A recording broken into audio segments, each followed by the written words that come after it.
Phantasmic Journey Podcast is brought to you by Tascam and Amazon Studios. For more than 30 years, Tascam has developed products for every segment of the sound and music industry. From the high-end audio professional in a major post-production studio to the novice of hobbyist at home, Tascam is everywhere. They are a company committed to providing their customers audio and video solutions that enable breakthroughs by using sound in ways that are exciting as they are accessible, even recording the voices of the dead. You asked for a non-scripted paranormal TV show.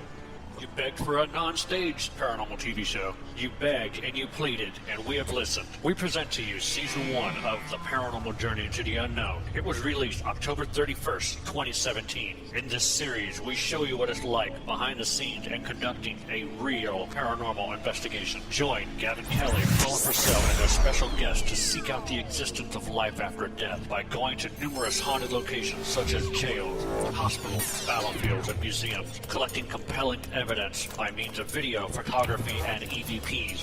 In this season, the crew investigates the St. Albans Sanatorium, Old South Pittsburgh Hospital, Jailhouse Pizza, and the famed Monroe House.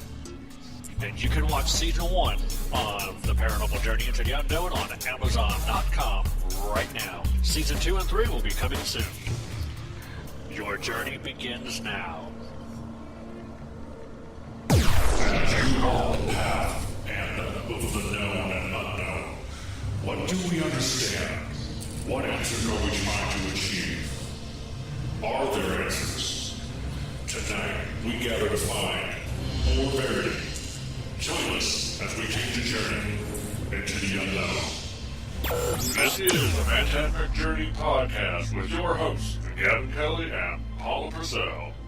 Well, welcome to the Phantasmic Journey Podcast, everyone. I'm Gavin Kelly, and sitting right next to me is my lovely wife, Paula Purcell. How are you today, Paula? I'm doing pretty decent. Okay. Let's say that again with some more pizzazz and some more life. I'm doing pretty decent. Wow. Oh, my goodness. Come on now. We have an awesome special guest tonight, so let's liven it up a little. Okay. All right. What kind of news, crazy news you got for us? Well, I've kind of got a little bit of out of every perspective of different things. Okie dokie. Without trying to get into the political view of crap that is covering the news. Nope, we don't need anything political. This is a non-political show. I do have one that, that has kind of stood out of headlines this week. It's a crime that has happened. It's about two nuns that were accused of embezzling $500,000 from a Catholic school. Okay. Some of the money they may have been used for gambling in Las Vegas, so we have two gambling nuns from a Catholic school. Where do you get your crazy freaking stories from? We got gambling nuns now. This is awesome. Two Roman Catholic nuns have admitted to embezzling $500,000 from a parochial school in Torrance, California. They are believed to have spent some of the money on travel and casino gambling. Okay.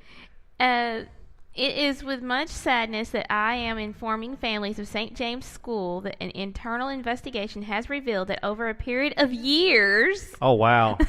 They've been doing this for years. Sister Mary Margaret and Sister Lena Chang have been involved in a personal use of a substantial amount of school funds. Come on, Blackjack! Oh. St. Mary Margaret has been the principal of the school for 28 years. Oh, Jesus. It has been retired since June.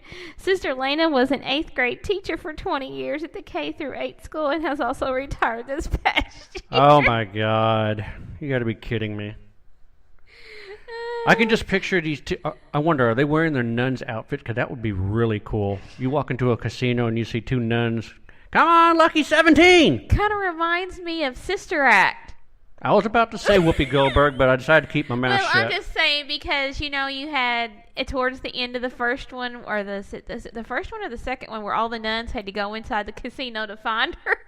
Remember that scene? Nope. Oh, God, that was hilarious. I played the fifth. Oh, God. Well, anyway, that was that was interesting. And then I have another story. Okay. How many of you are Jack Sparrow fans out there? I see lots and lots and lots of hands go up. Do you? Oh, well, you like Jack Sparrow. I like Jack Sparrow. Of course. Well, there is a Jack Sparrow impersonator who claims to have divorced a 300-year-old ghost pirate. Yeah. This is the story I was trying to tell you earlier that I had finally found it. Oh, dear God. It says, Too much rum for that guy. Till death. No, this is a woman.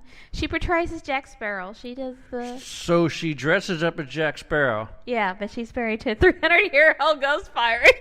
Alrighty. Till death do us part has a different meaning for Amanda Sparrow Teague. Oh, Jesus. An Irish woman who says she married a 300-year-old pirate ghost apparently got spooked and has left the marriage.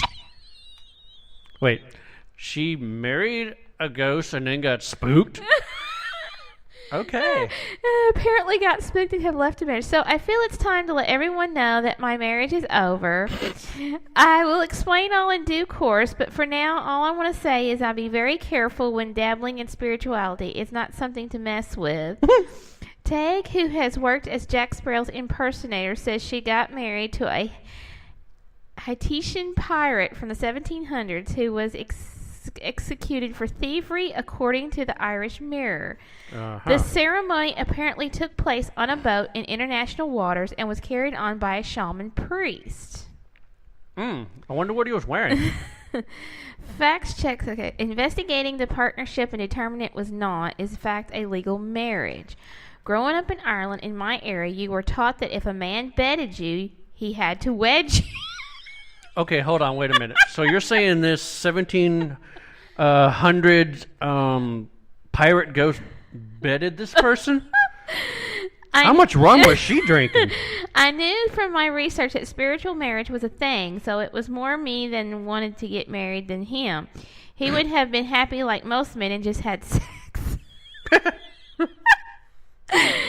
Teague's apparition affair began on happier note in 2014 when she said she suddenly felt the spiritual energy with her in bed. She told the Daily Star the spirit sat with her while she watched TV and drove her car.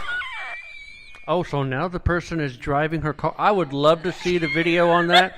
Hey, Mom, there's nobody driving that car.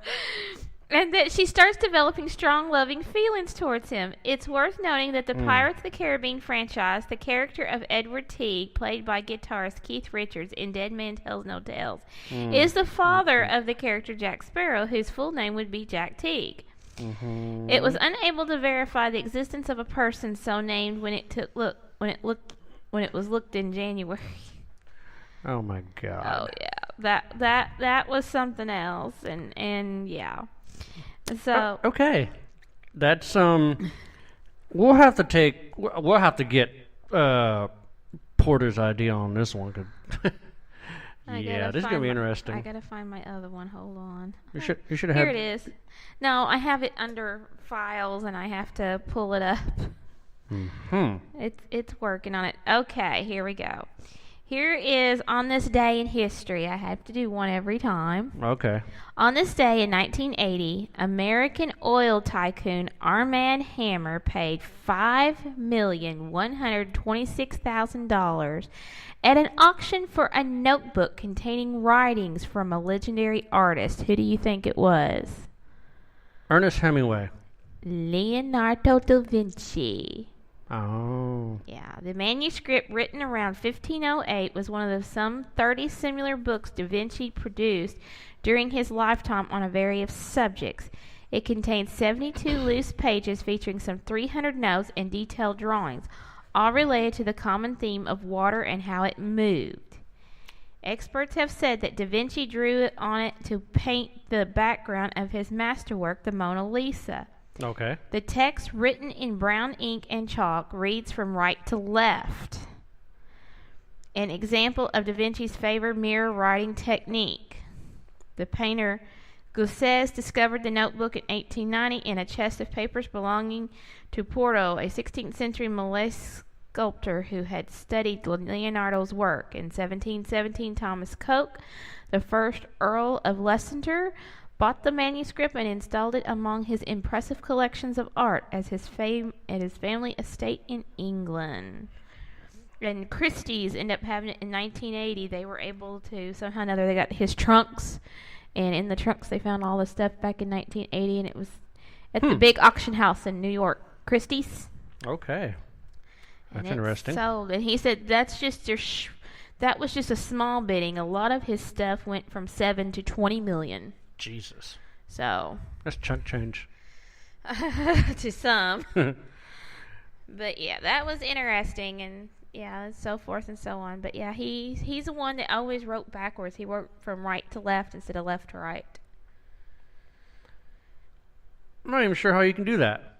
He believed in the mirror image technique. He'd always write his cryptid information backwards while looking in the mirror. So basically, you get the reflective look of you actually being able to read what it says if you had a mirror to do the reflective. Wow. Yeah. I don't know if that's just talent or just weirdness. That's just called he was very bright. He was one of our smartest people in the past, along with Benjamin Franklin and all those others great Oh, yeah, people. Benjamin Franklin. Yeah, he's a winner. Let's go fly a kite with a key on it. Hey, we got electricity, don't we? Yeah. All right.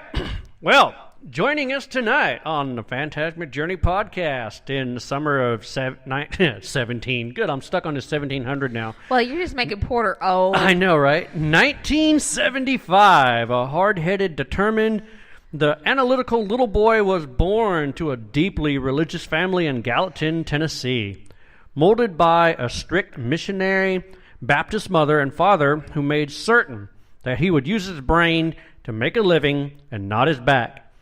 This member of the team spent 8 years of his life dedicated to a higher education prior to entering the corporate world. He experienced an unexplainable event that occurred one morning as he woke up to the smell of breakfast filling his boyhood home. He walked down the hall and he noticed his mother wearing an unfamiliar pink robe while preparing breakfast at the stove. After a quick splash of water on his face in the hallway bathroom, he started back to the kitchen and quickly noticed that the smell of breakfast had vanished from the air and his mother was nowhere to be found. Once he thoroughly searched the house, he picked up the phone and called his dad, only to discover that both his mother and father have left the house much earlier that morning without ever preparing breakfast. He now studies other strange occurrences like this and looks to the historical record and Bible for answers. He now hopes to help others that have had paranormal experiences by finding evidence that will substantiate what they have experienced, be it natural or supernatural. He brings an extremely analytical mind to the team and quite often plays the devil advocate when studying evidence. His biggest fear is the altercation with a physically violent apparition or an entity that desires to do harm to him or others. We are talking about the one and only Scott Porter from the Tennessee Wraith Chasers. As Porter told me earlier today, that this introduction doesn't even cover a tenth of his life. But you know what? We've got plenty of time to get to that.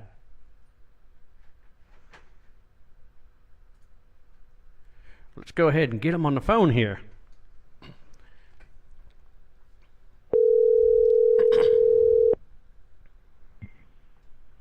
Hello. Hey, Porter. This is Gavin Kelly and Paula Purcell, the Phantasmic Journey podcast. How are you doing this evening? Doing great. How are you guys doing? We're doing pretty good. I just got done reading your entire intro, and yes, I made a special note and said that this does not cover a tenth of his life. Oh, my gosh. You know what that says? That says I'm old. Oh, don't feel bad. Don't feel bad. He kept putting you was born in the 1700s and not the time period. That's great. I love it. She was doing a story about this one woman that is like infatuated with. She married a 300-year-old pirate. There you go. Yeah. Oh my gosh, I've been following that story. You know they're divorced now. Yeah, I know. Yeah, but I had the 17. It didn't work out. I had the 1700s. He was never around. Right, and that's how I got the 1700s stuck in my head, because she's talking about that, and I'm like, yeah, the summer of 1700. Oh, whoops. I mean, there have been people who have accused me of being supernatural myself. So, I'll take it. Either way, I'll take it. Oh, man. I can't believe that story. That I would just love to be the kid in the car next to them because they're stating that she lets him drive. I don't know that I'd want to be anywhere near that car. You got this little kid going, Mom, there's nobody in that car. She's full of it. She bought an auto-driving Tesla. Aha! There you go. That's what it is. She got an autopilot Tesla. She's in the passenger seat, and she thinks the pirate's driving. That's all there is to it. Oh yeah, but either that or she's in a Google Maps car. Could be. I said basically she had a few too much rum. Well, this could be it too. She's heavy on the rum. Oh my God! And the other thing that she was saying something about that he had to bed her or something like that. Yeah. Well, the Irish tradition is if you bed a lady, you had to marry her. I'm just curious how that even worked. I mean, we've all heard of the succubus and the incubus. Oh yeah. So, so maybe this pirate has some type of magical wand, and I'm sorry, but it kind of reminds me of that one movie. What movie?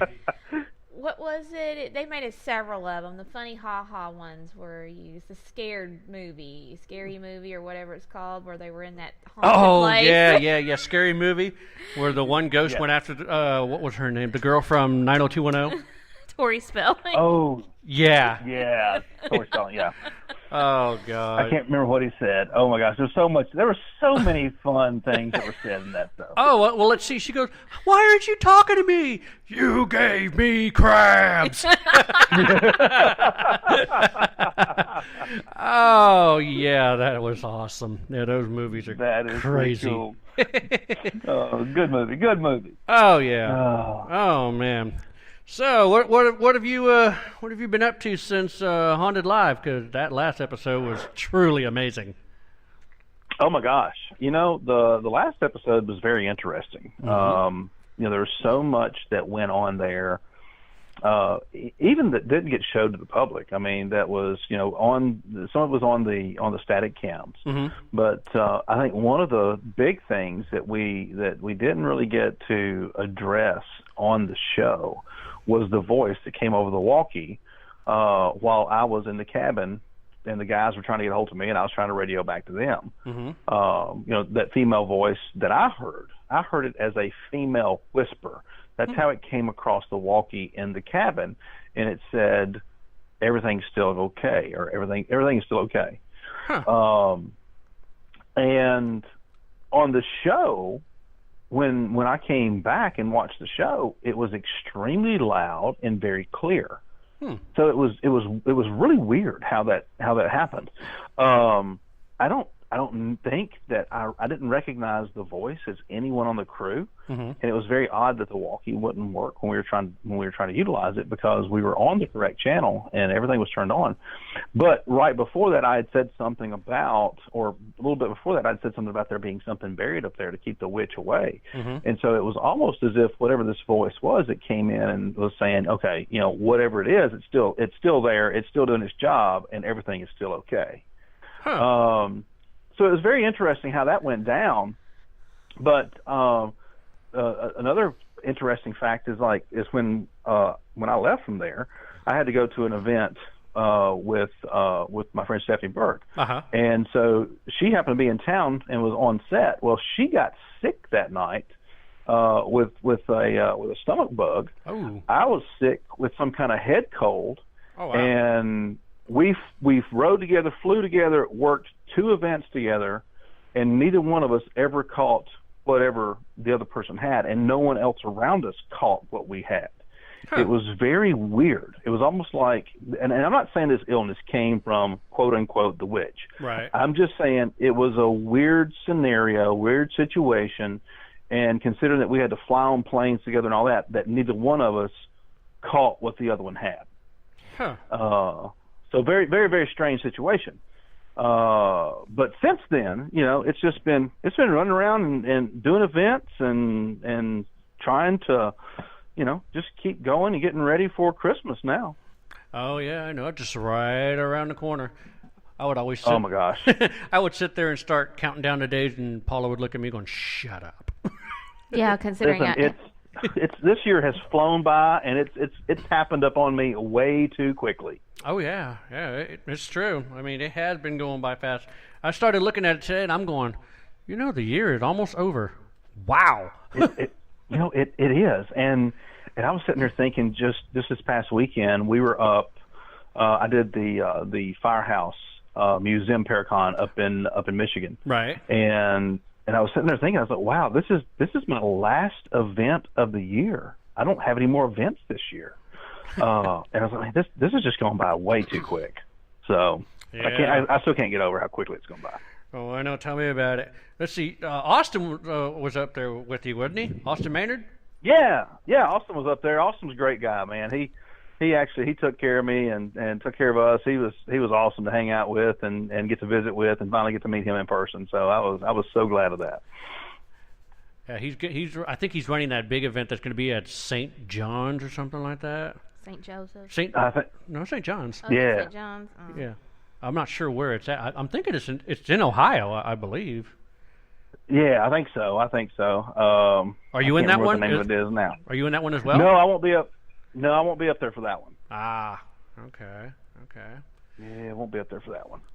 But yeah, he's got a big event going up there. But I know that he and I were talking up there, so you never know what might be coming down the pipe later on. Oh yeah, most definitely.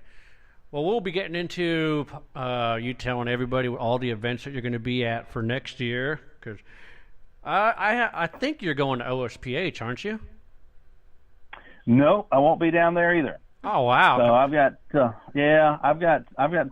a few things on the schedule that I can talk about. Yeah. That we've already we've got going on. The big one that we've got going on is my Wicked Waters cruise, and that's in May. So May 10th through 17th, we're going to be sailing down to Bermuda. Ooh. And we've got an investigation over a shipwreck scheduled. So we've got I think we've got like 10 cabins left for that cruise. Oh wow! And so if somebody's looking for an awesome Christmas present and a bucket list type investigation, that's what this is. Yeah, we're all going to meet up in Boston. Uh-huh. And so the night before, we're going to go on a lantern tour of the Freedom Trail, and we're going to get those behind the scenes stories that don't typically get told. Oh wow! And I think we're going to end up at like the oldest bar in America, and then you got to go there. Oh yeah. But it won't be a late night. It's going to be a fair, if some people want to do it, they can, but I'm going to try to get some rest because we got to be up the next morning to get on the ship, and then we're going to sail to Bermuda. We're going to be doing some lectures and all kinds of fun stuff on the ship, and then we're going to go down there. We're going to investigate over the shipwreck. We've got some other excursions we've got planned, and then this is a 7-day trip, so we've got a bunch of stuff to plan to do. Plus, you've got a lot of free time built in for people to explore Bermuda. Yeah. And then on the way back, Tim Weisberg is he's going to be doing a UFO watch on the upper deck, and then of course she's going to be doing some readings and stuff on the ship as well. So it's going to be a really, really cool trip. I can't wait to go on that one. I'm sitting here I'm scratching my head at the same time, but how are you going to investigate a shipwreck aboard a cruise ship? Well, we won't be aboard the cruise ship when we investigate the shipwreck. We will be aboard a smaller vessel, and we will be parked over top of the shipwreck, which will be lit up underwater. Oh, okay, I gotcha. So kind of like a glass-bottom boat. Oh, kind of like that, yeah. And the thing is that it's you can't take everybody out there and scuba dive, and because not everybody is scuba certified, and of course when you get into night dives, you got a whole nother complication. So a lot of people don't get to do stuff like that. I've never investigated a shipwreck, so this should be a lot of fun. We're going to see what we can do and see what we can get. You never know what can happen. People are always saying that you can't do this because of this, or you can't do this because of this, or because this physics or this science or this biology or this chemistry, and I'm like, we're dealing with the supernatural, and True. that's just it. They're supernatural. They are beyond our rules and laws of physics, science, mathematics, chemistry, and biology. Right. So you never know what's going to happen out there. And here's the other thing. We were talking about this last week. Bermuda. Things disappear. They never come back, but yet we have cruise ships going through the Bermuda Triangle all the time. All the time. Yeah. All the time. Ships, I was just in the Bermuda Triangle, or in the edge of it, just this past summer, and I'm still here talking to you. Hold on, let me make sure. Yes. Yeah, I'm here. I'm touching myself. Okay, I'm here. I can feel that I am solid.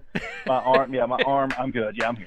All right. So, I was just there on the edge of the Bermuda Triangle and made it back. And, there's planes that fly through it all the time. There's ships that go through it. So it's one of those things like, why did we have this era Exactly. of so much disappearance there, Yeah. and we don't have it that much anymore? I know. Did E.T. finally go home? I don't know. I've actually started looking into that, and I'm just like, I don't understand this. You have all these warplanes, all these battleships, but when you look underwater, they're not there. Right. Well, and many of them, they went off radar in that area, and maybe they were below radar when they disappeared, but they kept going a little bit further. Or maybe it's because of the underwater currents. Yeah. Those maybe they did hit the water. Maybe those currents carried those wreckages farther away, or off into a different area. That's And true. in some areas out there is very deep, so it's probably one of those situations the ocean is a vast place to look, and if we were Yep. if we were able to find everything out there, there would be a lot of very wealthy people from a lot of wrecked ships at this point.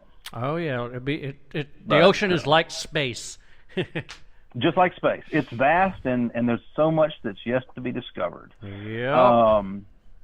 But that's just one. That's one of my big trips we got planned.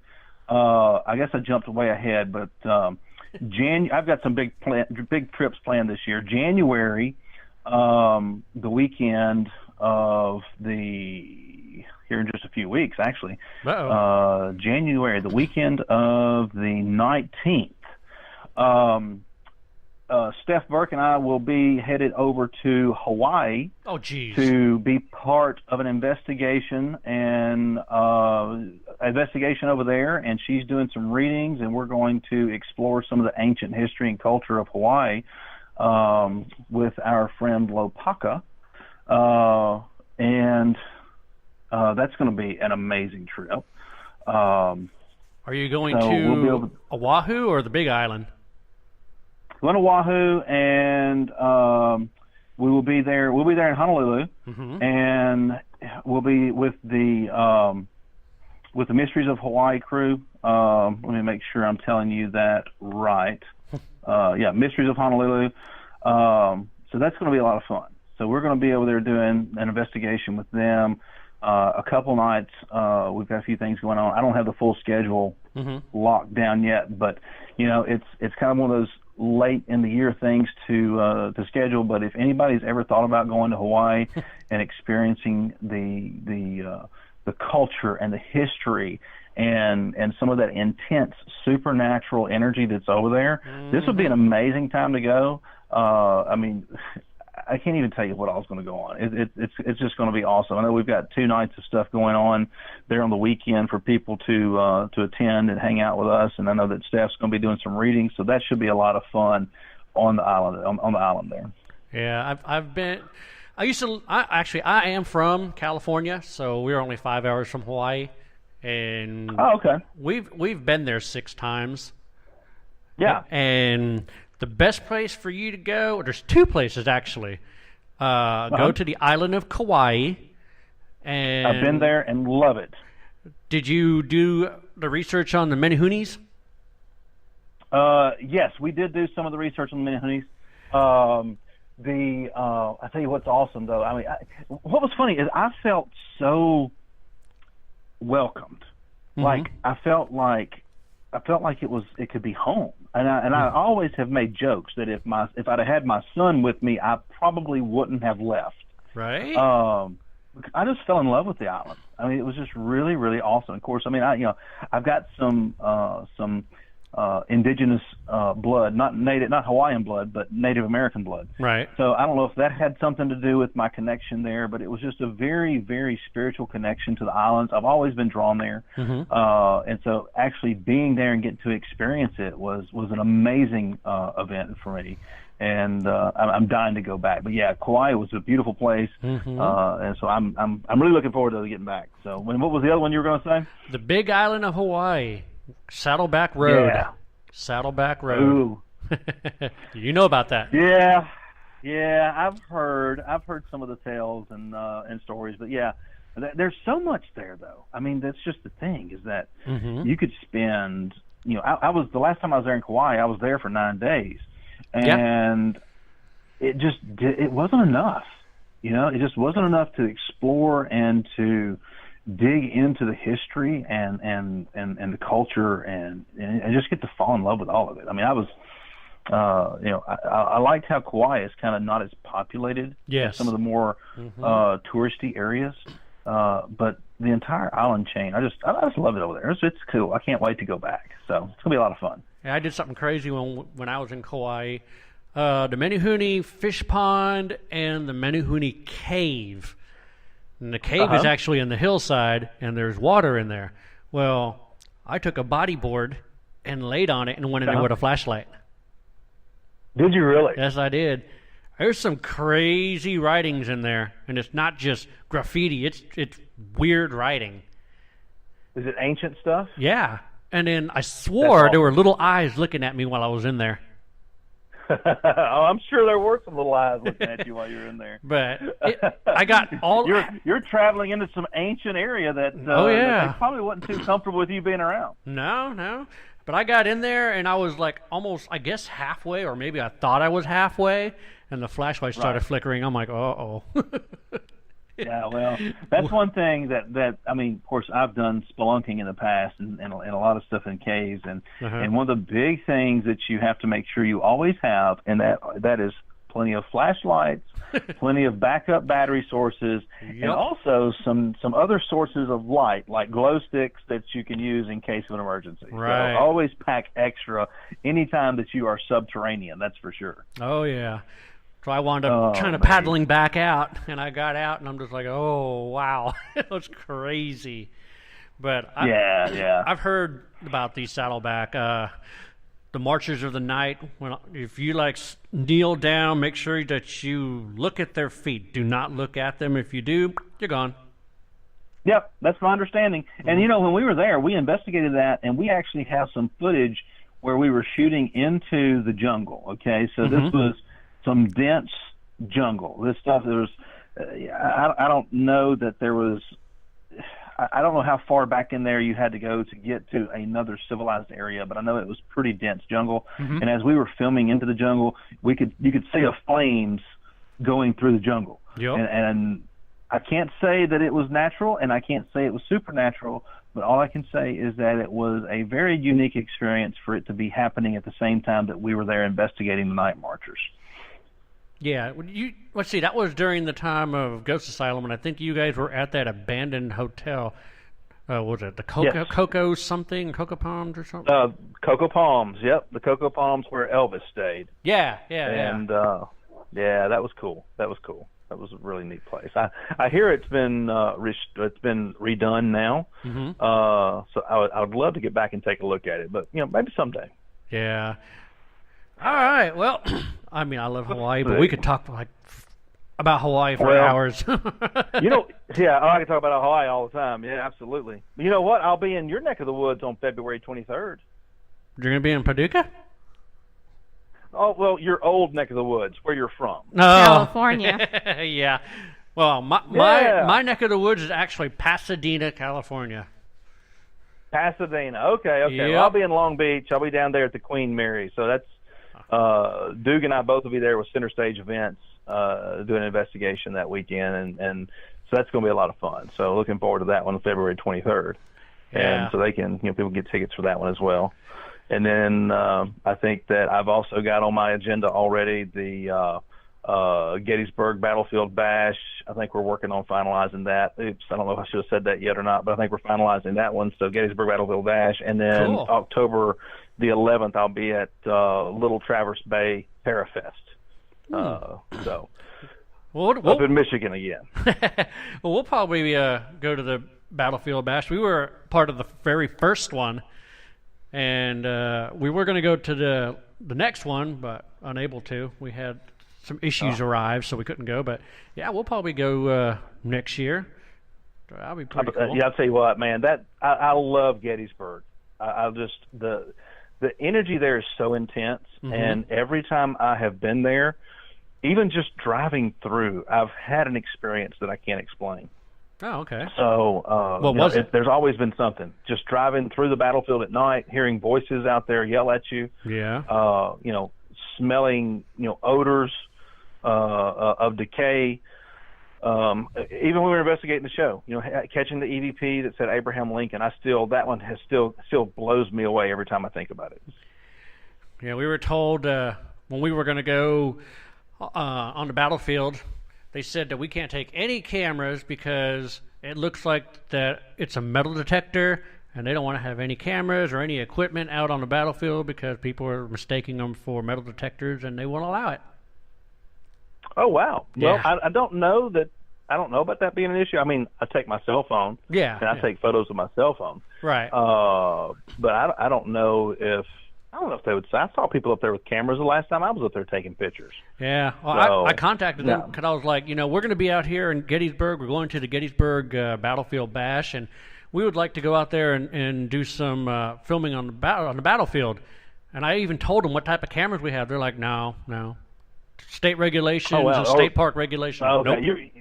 You were probably wanting to be out there after 10 p.m., weren't you? Yeah, I want to be out there when it's dark. Well, it's dark. It gets you can get out there when it's dark, but that being a national landmark, I think they're pretty tight on those. And shut them down, so it takes a lot. Yep.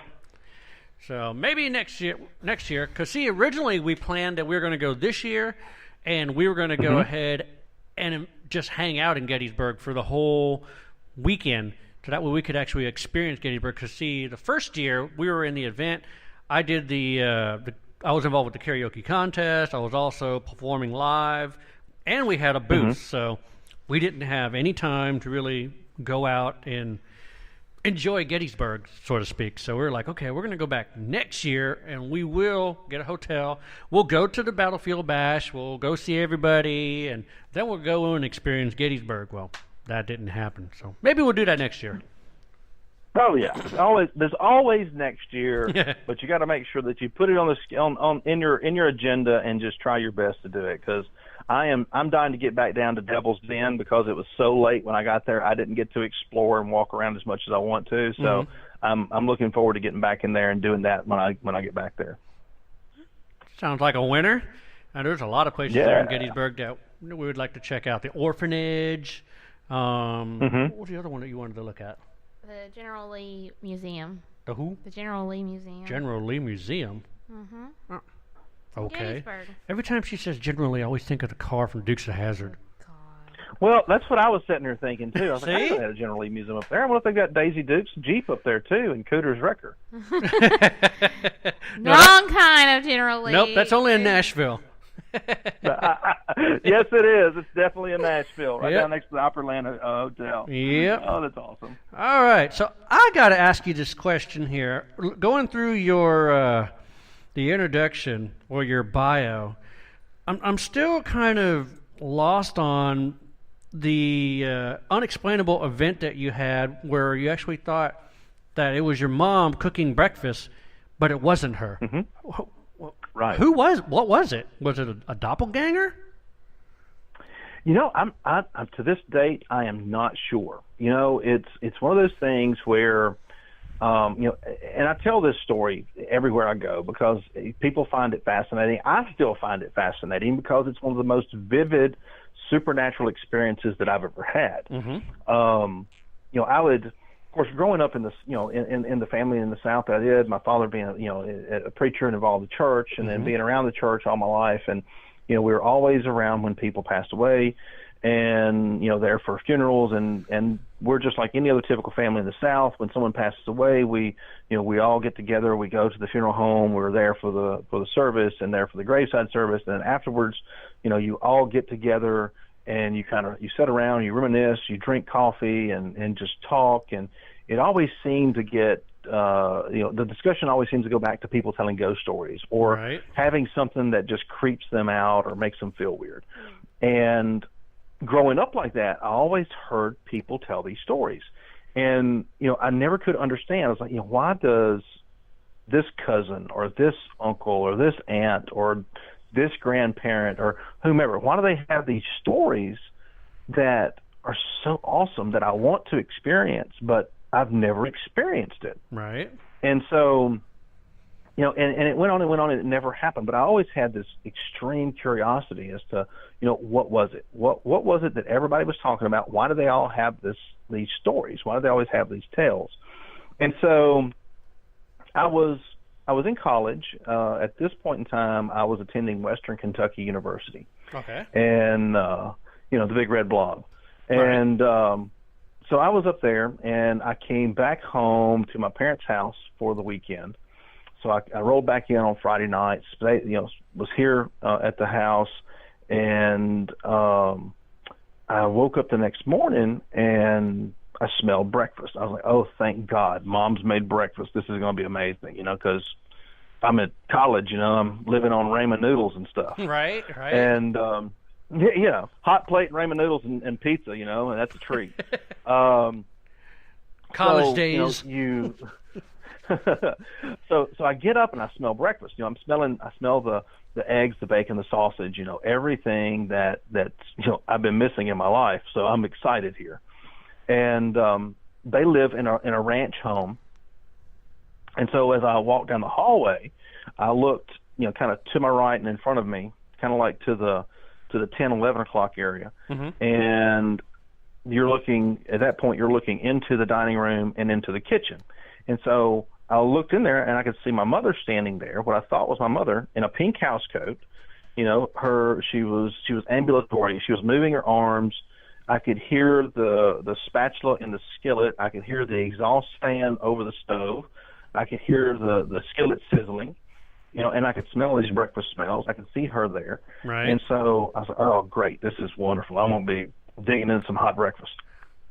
So as I stand there, the bathroom was just to my right. So I just stepped in the bathroom to freshen up and get ready for the morning.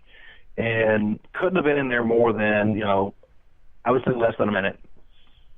Came back out, and when I opened the bathroom door, the smell was gone. There was no smell of breakfast, and there was no sound, no nothing. The house was stone cold quiet. Huh. And so I walked into the kitchen, and I checked around. I thought, okay, well, if they had to go somewhere, if they had to go out to the farm, or if they were headed out or anything like that, they would always leave me a plate either in the microwave or in the oven. Right. And so I checked both, and there was no plate there. So here I am. I'm thinking, where's breakfast at? So I go to the staircase going down to the basement, and I yell down there for them, and they don't answer. Couldn't find them. So I thought, well, maybe they had to go somewhere. So I opened the garage door, looked out, and their car was gone. Huh. So I came back up, and I was like, okay, I'm going to call them and find out, because I know there was breakfast here. There's no way it's gone. It's here somewhere. So I called my dad's cell phone. I said, hey, where's breakfast? And he's like, what are you talking about? I said, breakfast. I was going to eat some breakfast. Where'd you do with it?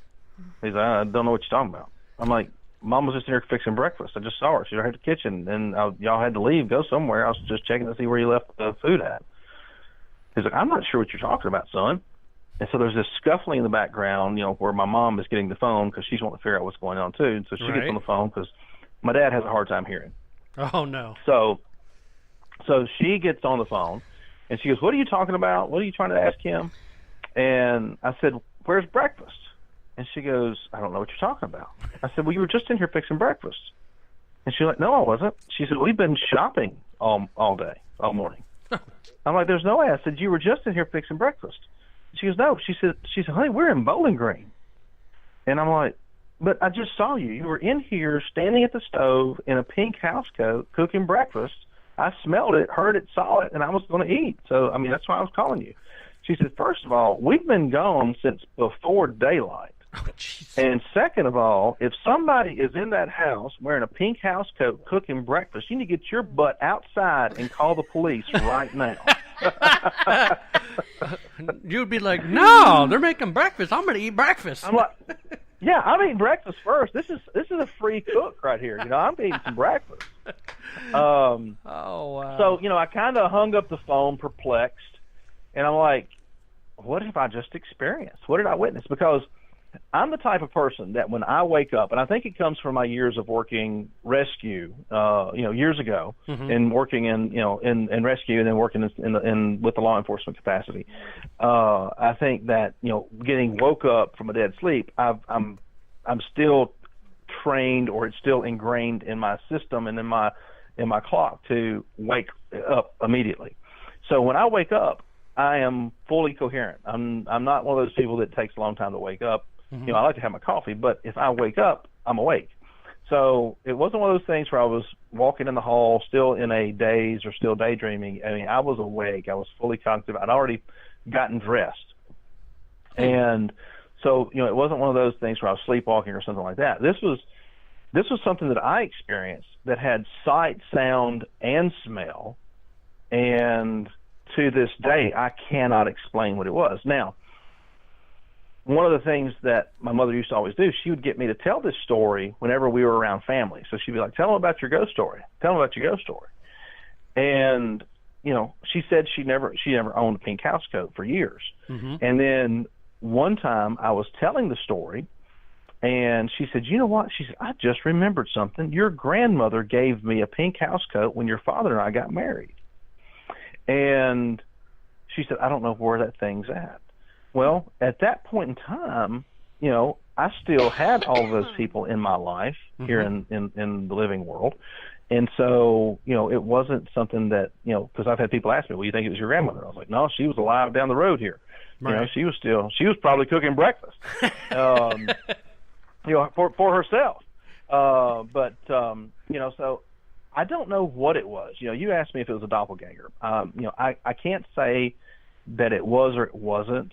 I can tell you that years later, I was driving down the road here at the farm, and as I drove down the road, I came across this woman walking up the road who had a pink coat on. And as I went past her, she waved, and I waved back, and I was like, that was weird. It just felt weird. And as I looked over into my rearview mirror and looked back, she was gone. So I literally stopped the truck, looked out the window behind me trying to see where did she go. Did I hit her? Did I hit her with a mirror? Because I was driving a big diesel truck at the time. Right. And I still drive a big diesel truck, but this is a different one.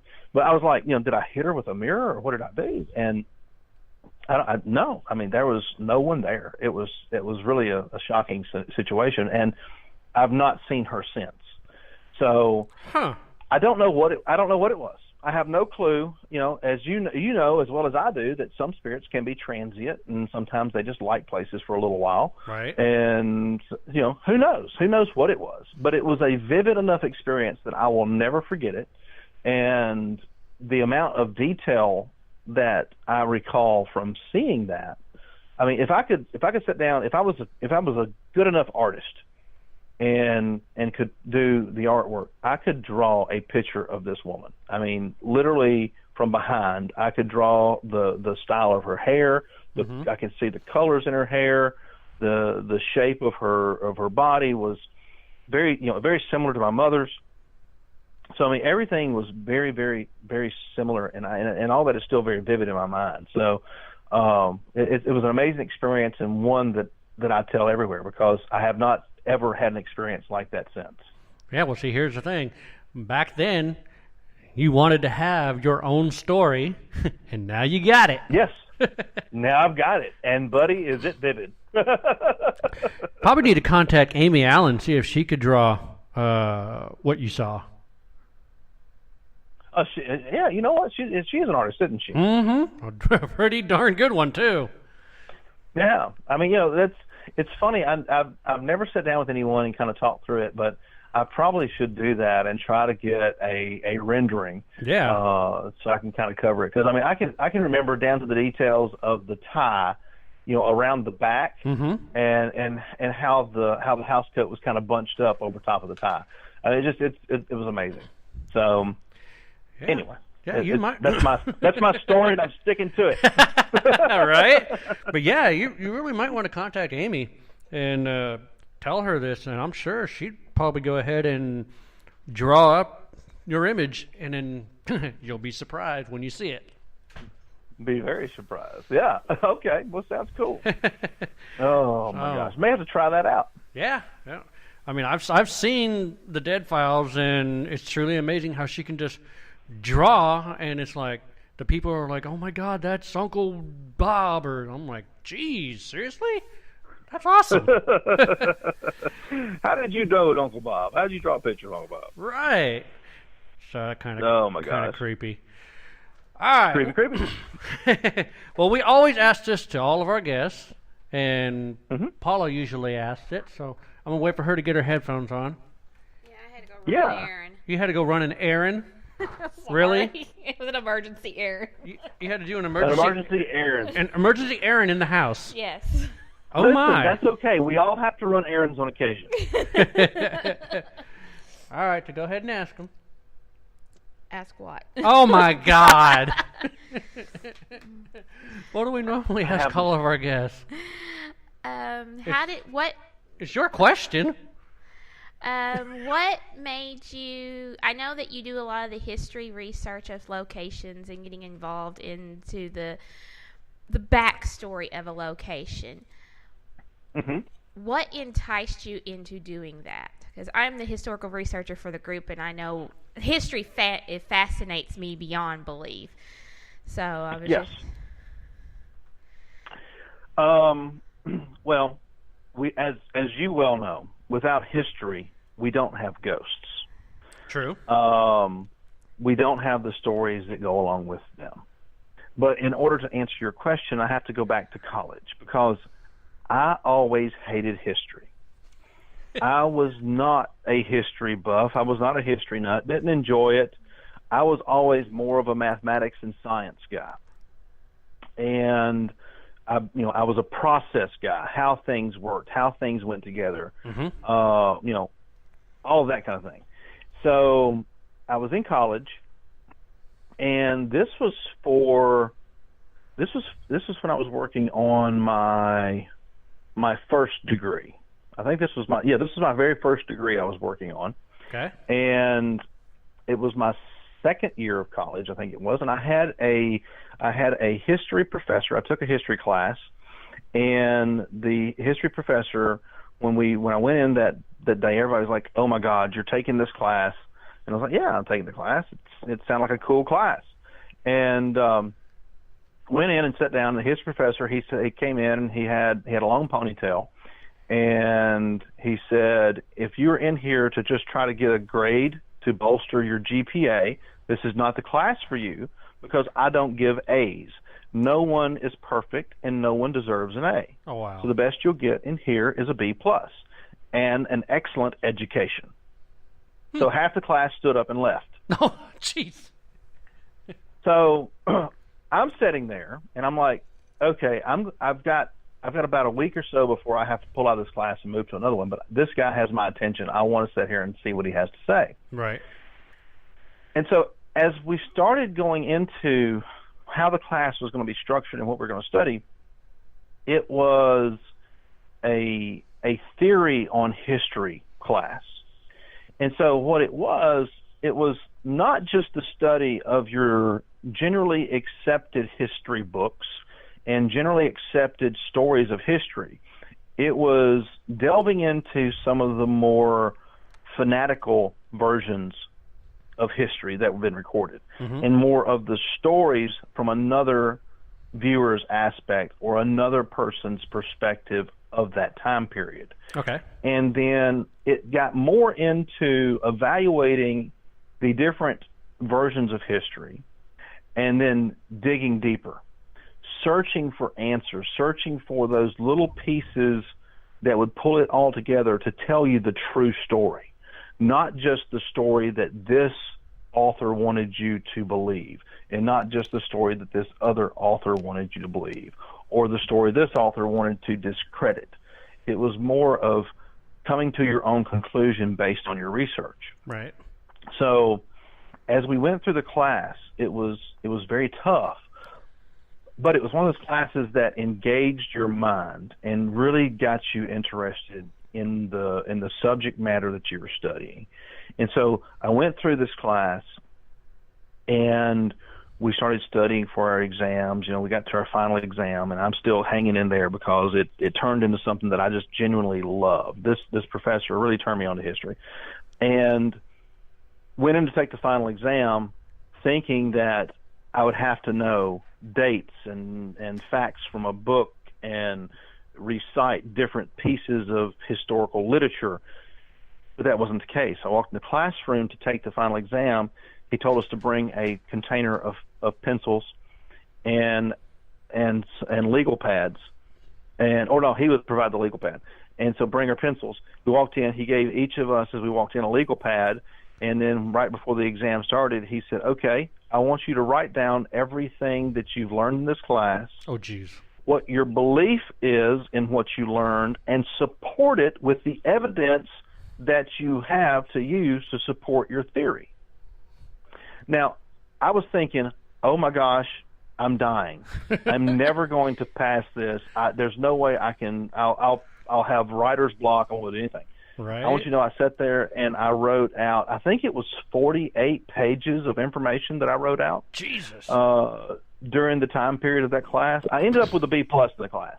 There were some that wrote more than me, some that wrote less, but nevertheless, it taught me, it gave me a crucial skill, and that is the skill of being objective and looking at all angles, not just taking the given scenario or the given case and taking it as the gospel. Mm-hmm. You know, it was digging deeper. And so going from that, I started having a genuine interest in my own history, my own story. And so I started digging into genealogy. Mm-hmm. And as I started digging into my own history, I started finding these amazing stories and these amazing people. And it was like with every discovery was so emotional that it just drew me in. And from that point forward, I became a lover of history, because without history, none of us or none of what we research exists. That's true. So, giving you that background, when you start digging into these stories of haunts and ghosts and grotesque history or sad history or wonderful and beautiful history, you have to dig beyond the generally accepted story. You have to dig into what other people know, the stories that have been handed down through time and have been verbally exchanged from one person to the other, mm-hmm. the way that our Native American ancestors did, because before they had a written language. That's what your shamans, your medicine man did. They would tell these stories to their apprentice and pass them down. Now, some of them got changed or some of it got lost, but mm-hmm. that's the whole thing about getting out here and digging deeper. Talk to these people. Look for family Bibles that are associated to locations and see if you can find stories that are recorded in those Bibles. Look and see if you can find the census information or writings from the time, because the population was not as vast and as dense if you go back 100 or 150 or 200 years mm-hmm. in certain areas of the country. And so you find that this person that you may be digging into the history and researching, they may have a personal connection to something else that is much more famous that you can find more information about. So you have to dig. You have to dig deep. And two, there's a lot of times there's history that people wanted to hide and they just didn't want it to get out there. Right. But there's little snippets that you can find and put together with a story, and then you can start to paint the picture of what truly happened during that time period. Skeletons in the closet. Okay. That's it. Okay. That is the proverbial skeleton in the closet that's waiting to jump out and scare the teetotal living crap out of you. Oh, man. Well, on that note, we're at the half mark of the show. So we are going to go ahead and pause for a few commercials here. You're listening to the Phantasmic Journey podcast. I'm your host, Gavin Kelly, and Paula Purcell, and our guest tonight is Scott Porter from the Tennessee Wraith Chasers, and we will be right back after a few moments. Okay, what are you wearing right now? Nothing. That's right. So mommy's going to teach you how to dress yourself. Underwear always comes first, name tag at the back, then pants, then shirt. Get the first button in the right hole or you have to start all over. Socks going first, then shoes right on right, left on left. With shoelaces, just take the ends, cross them over, switch the loops. The rabbit goes down the hole, pull tight, and you're left with bunny ears. Got it? Why are your pants on your head? Most parenting's hard to do in just 2 minutes. But 2 minutes twice a day making sure they brush their teeth is easier, and it could help save them from a lifetime of tooth pain. Visit 2min2x.org to find out more. A message from the Partnership for Healthy Mouths, Healthy Lives, and the Ad Council. This message is for all of you sitting in the passenger seat. And apologies if it gets a little uncomfortable. But how does it feel to be at the mercy of someone who thinks a random text is more important than your life? Someone who takes their eyes off the road while speeding along in a 3-ton hunk of steel. Freaky, right? Well, why not just ask them to stop? Or better yet, volunteer to text for them. It might be a little awkward, but believe me, you'll live. Learn more at stoptextstoprex.org. Brought to you by the Ad Council and the National Highway Traffic Safety Administration. We are live outside the home of Joe and Rosie Goddard, where a pretty big tickle fight broke out just minutes ago. Sources say their father instigated the laughter. Let's go inside for a comment. Apparently, they have no comment. Dads, let this be a reminder that it only takes a moment to make a moment. Call 877-4DAD-411 or visit fatherhood.gov. Brought to you by the U.S. Department of Health and Human Services and the Ad Council. How's it going? I'm having a stroke. Are you going to shake my hand? I'm having a stroke. Wow, you're not even moving your arm. I'm having a stroke. When someone is having a stroke, they may not be able to say it with words, but their body language will tell you loud and clear. Look for FAST. F, face drooping. A, arm weakness. S, speech difficulty. T, time to call 911 immediately. Know the sudden signs. Spot a stroke fast. Visit strokeassociation.org. Brought to you by the American Stroke Association and the Ad Council. People been saying to your friend, get a different face. And posting on their feed, they're super ugly. The things they say to them online are cruel and they're not true. So tell your friend, I'll stand up for you. Don't worry, I know what to do. Know someone being bullied online? You can be a witness and make a difference by letting the world know it isn't cool and by letting your friend know you care. Learn more at eyewitnessbullying.org. Brought to you by the Ad Council. Keyboard Cat, Hamilton the Pug, and Toast Meets World. These are some of the internet's most beloved pets. And they all have one thing in common. Their stories started in a shelter. Start your story. Adopt a dog or cat today. Visit theshelterpetproject.org to find a pet near you. Training that pet to play the keyboard, that's optional. Start a story. Adopt a shelter or rescue pet today. Brought to you by Maddie's Fund, the Humane Society of the United States, and the Ad Council. Allison is perfect. I mean, she'd never tell you that. She's humble and perfect. She likes everyone. She even likes her untidy roommate's weird guinea pig. Allison, wait, are you texting and driving? Allison, no. That's the exact opposite of what I was just saying about you. Why, Allison? Why? Texting and driving makes good people look bad. Visit stoptextstoprex.org. Brought to you by the National Highway Traffic Safety Administration and the Ad Council. We are live outside the home of Joe and Rosie Goddard, where a pretty big tickle fight broke out just minutes ago. Sources say their father instigated the laughter. Let's go inside for a comment. Apparently, they have no comment. Dads, let this be a reminder that it only takes a moment to make a moment. Call 877-4DAD-411 or visit fatherhood.gov. Brought to you by the U.S. Department of Health and Human Services and the Ad Council.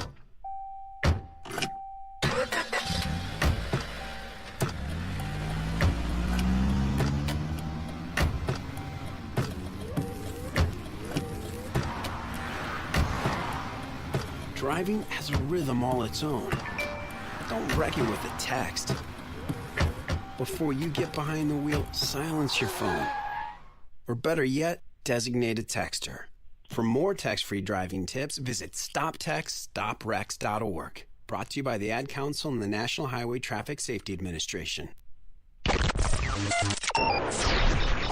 Phantasmic Journey Podcast is brought to you by Tascam and Amazon Studios. For more than 30 years, Tascam has developed products for every segment of the sound and music industry. From the high-end audio professional in a major post-production studio to the novice of hobbyist at home, Tascam is everywhere. They are a company committed to providing their customers audio and video solutions that enable breakthroughs by using sound in ways that are exciting as they are accessible, even recording the voices of the dead. You asked for a non-scripted paranormal TV show.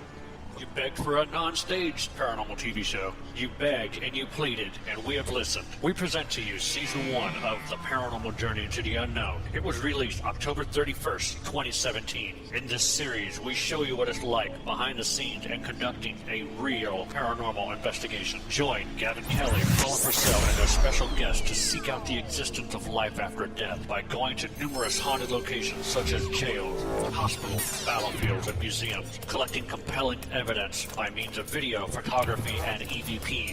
In this season, the crew investigates the St. Albans Sanatorium, Old South Pittsburgh Hospital, Jailhouse Pizza, and the famed Monroe House.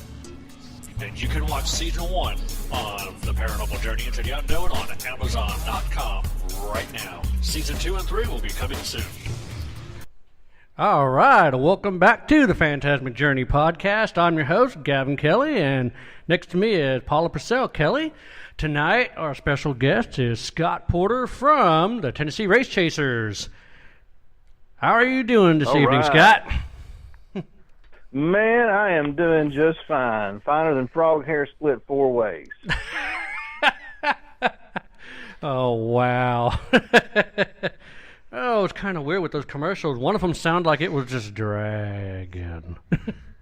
You know, and I'm listening to them, and there was one thing I found funny, and I got distracted. I was going to mention it to you, and I totally forgot what it was. But yeah, it was great. I was listening, and I got a chuckle out of it. Now I'm like, oh well, it must not have been important. It didn't stick. Must have been the tickle fight one. Yep. Well, the tickle fight one was pretty good. I was chuckling at that one too. That was kind of funny. The tickle fight broke out. All I know is Paula. This is real news.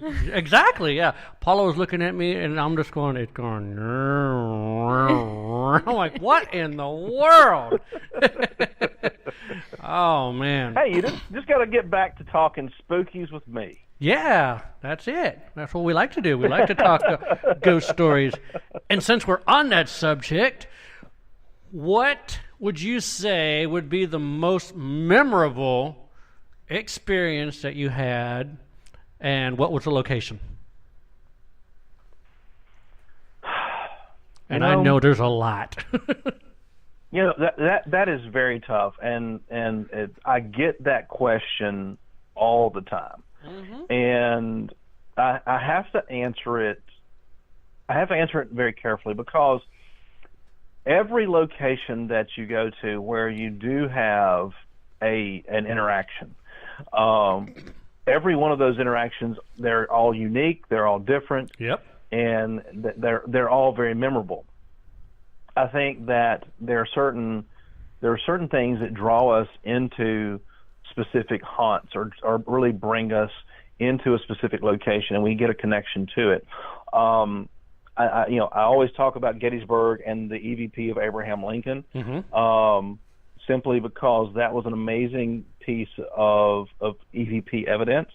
And there's a huge portion of the scenario that the general public doesn't know, and that is that we were in the basement of the Mason-Dixon Militaria, and we were doing that investigation. We were doing a burst session. Right. We each asked a question, and then as Doogie was going to turn the recorder off, I said, wait a minute, I have one more question. And I asked, who was the leader of our country that stayed in the brick building across the way and addressed our nation at the end of the war? Mm-hmm. Now, I wasn't talking about the Gettysburg Address at the time that I asked that question. I was actually thinking of his last address to the country on the White House lawn before he was assassinated. But Nevertheless, I asked the question. We got the EVP of Abraham Lincoln. But what everyone doesn't know is that directly above us in the Mason-Dixon military, before it closed, there was a shadow box hanging on the wall. Okay. And within that shadow box, I became intimately familiar with the shadow box because I was contemplating purchasing it at the time, and I wish I had. But we were a little bit off on price, but I should have just bit the bullet. But the shadow box contained a photograph of Lincoln that he had made. Uh-huh. It contained a document signed by Lincoln and his Secretary of War. Oh, wow. There was another piece of documentation in there from Lincoln. And then the holy grail of historical subject matter. There was a lock of hair that was taken from Lincoln's head when he was assassinated. Oh, wow.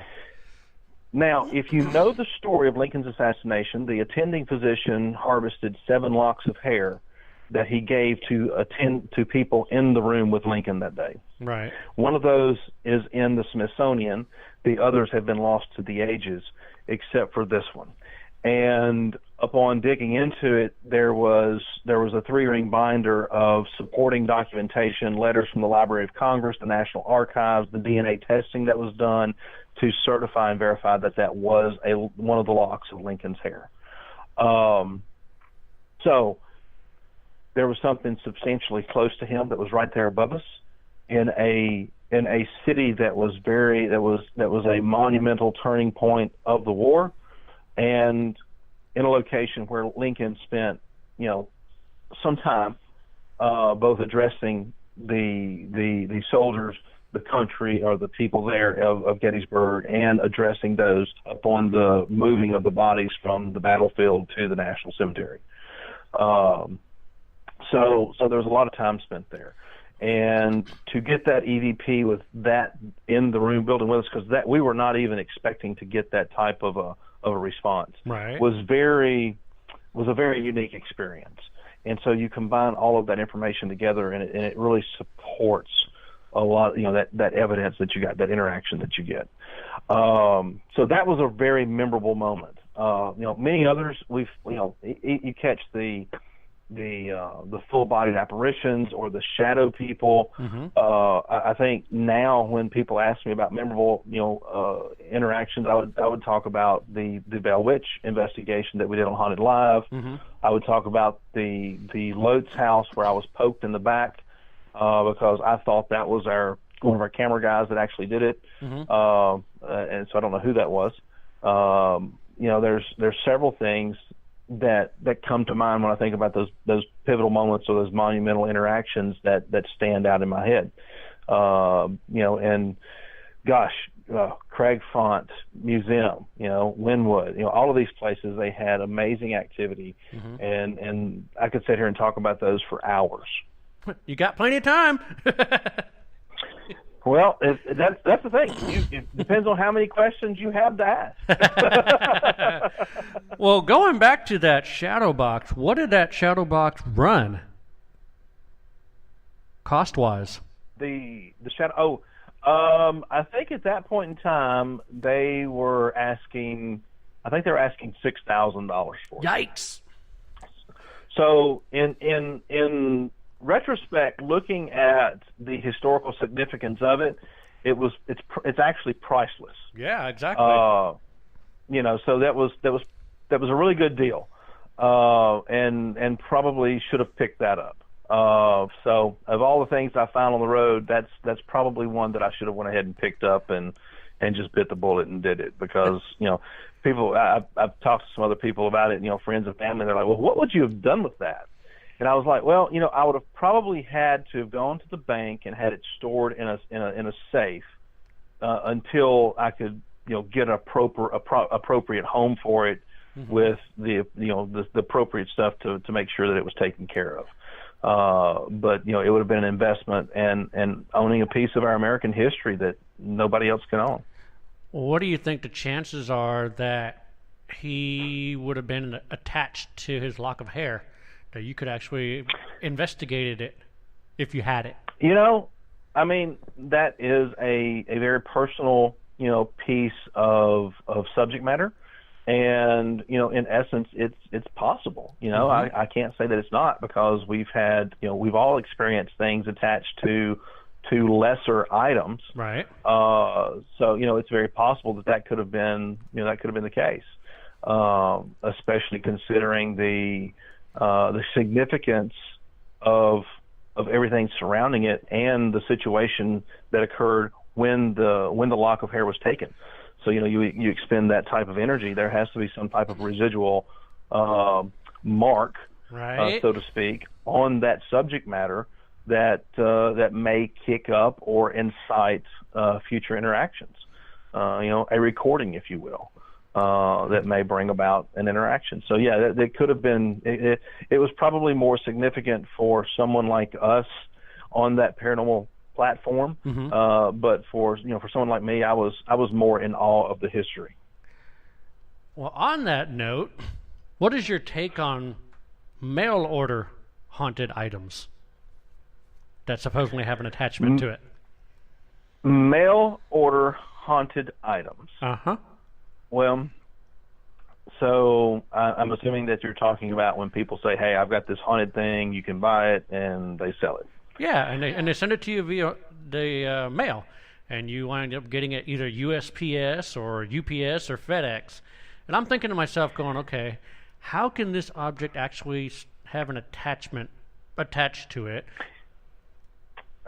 That's one of those things where I've always wondered how that happened. And you look at some of the stuff that we did in Ghost Asylum, and people look at what we did there and they call it, we called it traps, we called it transportation devices, or whatever you will. Right. But the whole concept for me in that situation was,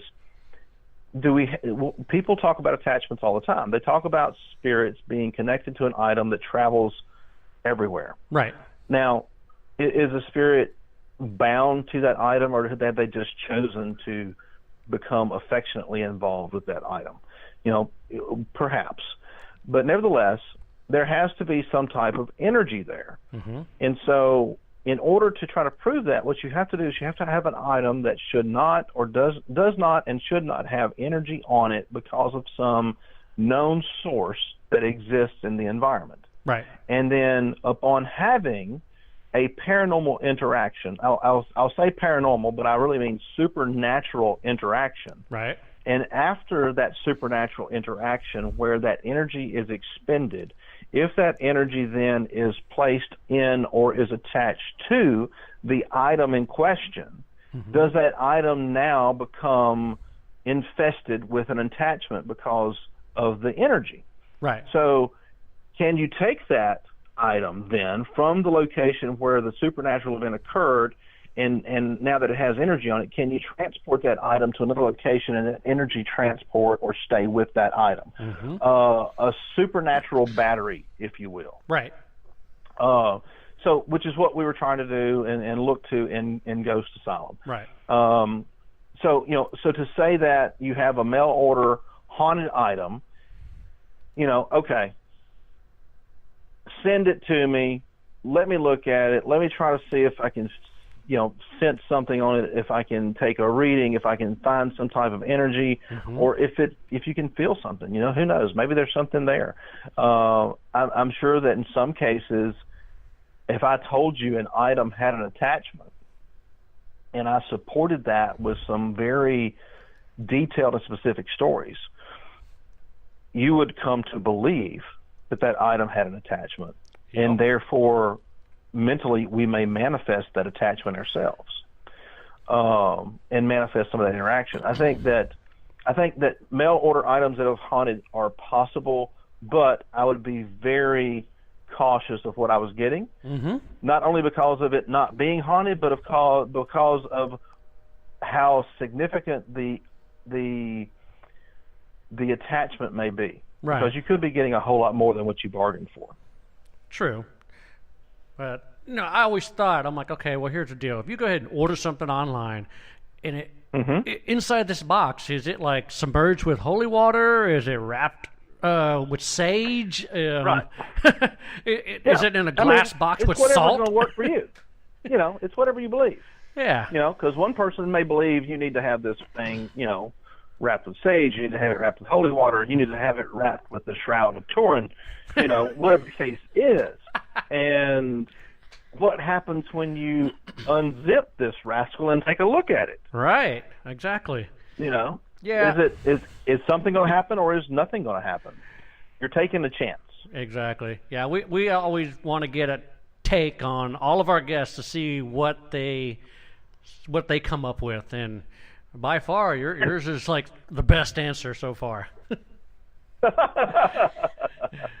Well, it comes from a lot of careful thought in what I do and how I interact with these things out there, because we really don't know what we're delving into, and we really don't know how they're going to interact back with us. Some of these interactions may be harmless, and others may have ulterior motives. Right. I mean, the reason why I always bring this up is, I watch all the shows, all of them. And the one that sticks out in my mind is Haunted Collector with John Zaffis. What does he do with the haunted item? Well, he puts it in a glass case with salt ring. So basically the item is in the center of a salt ring. So then I'm thinking to myself, going, okay, so if he wants to mail that to someone, what's gonna cause it to gone?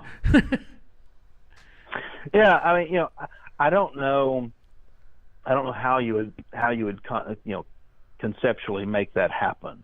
But if you place an item within a container, and then you had a cylinder with a void and another cylinder, you could, in essence, fully encase that item in a salt ring and then transport it. If the salt ring is the containing substrate for that particular haunted item or supernatural entity. So I think that you would have to apply a little bit of engineering and ingenuity and creativeness in trying to develop the packaging system to make sure that it was handled as you would like for it to appropriately be handled. Yep.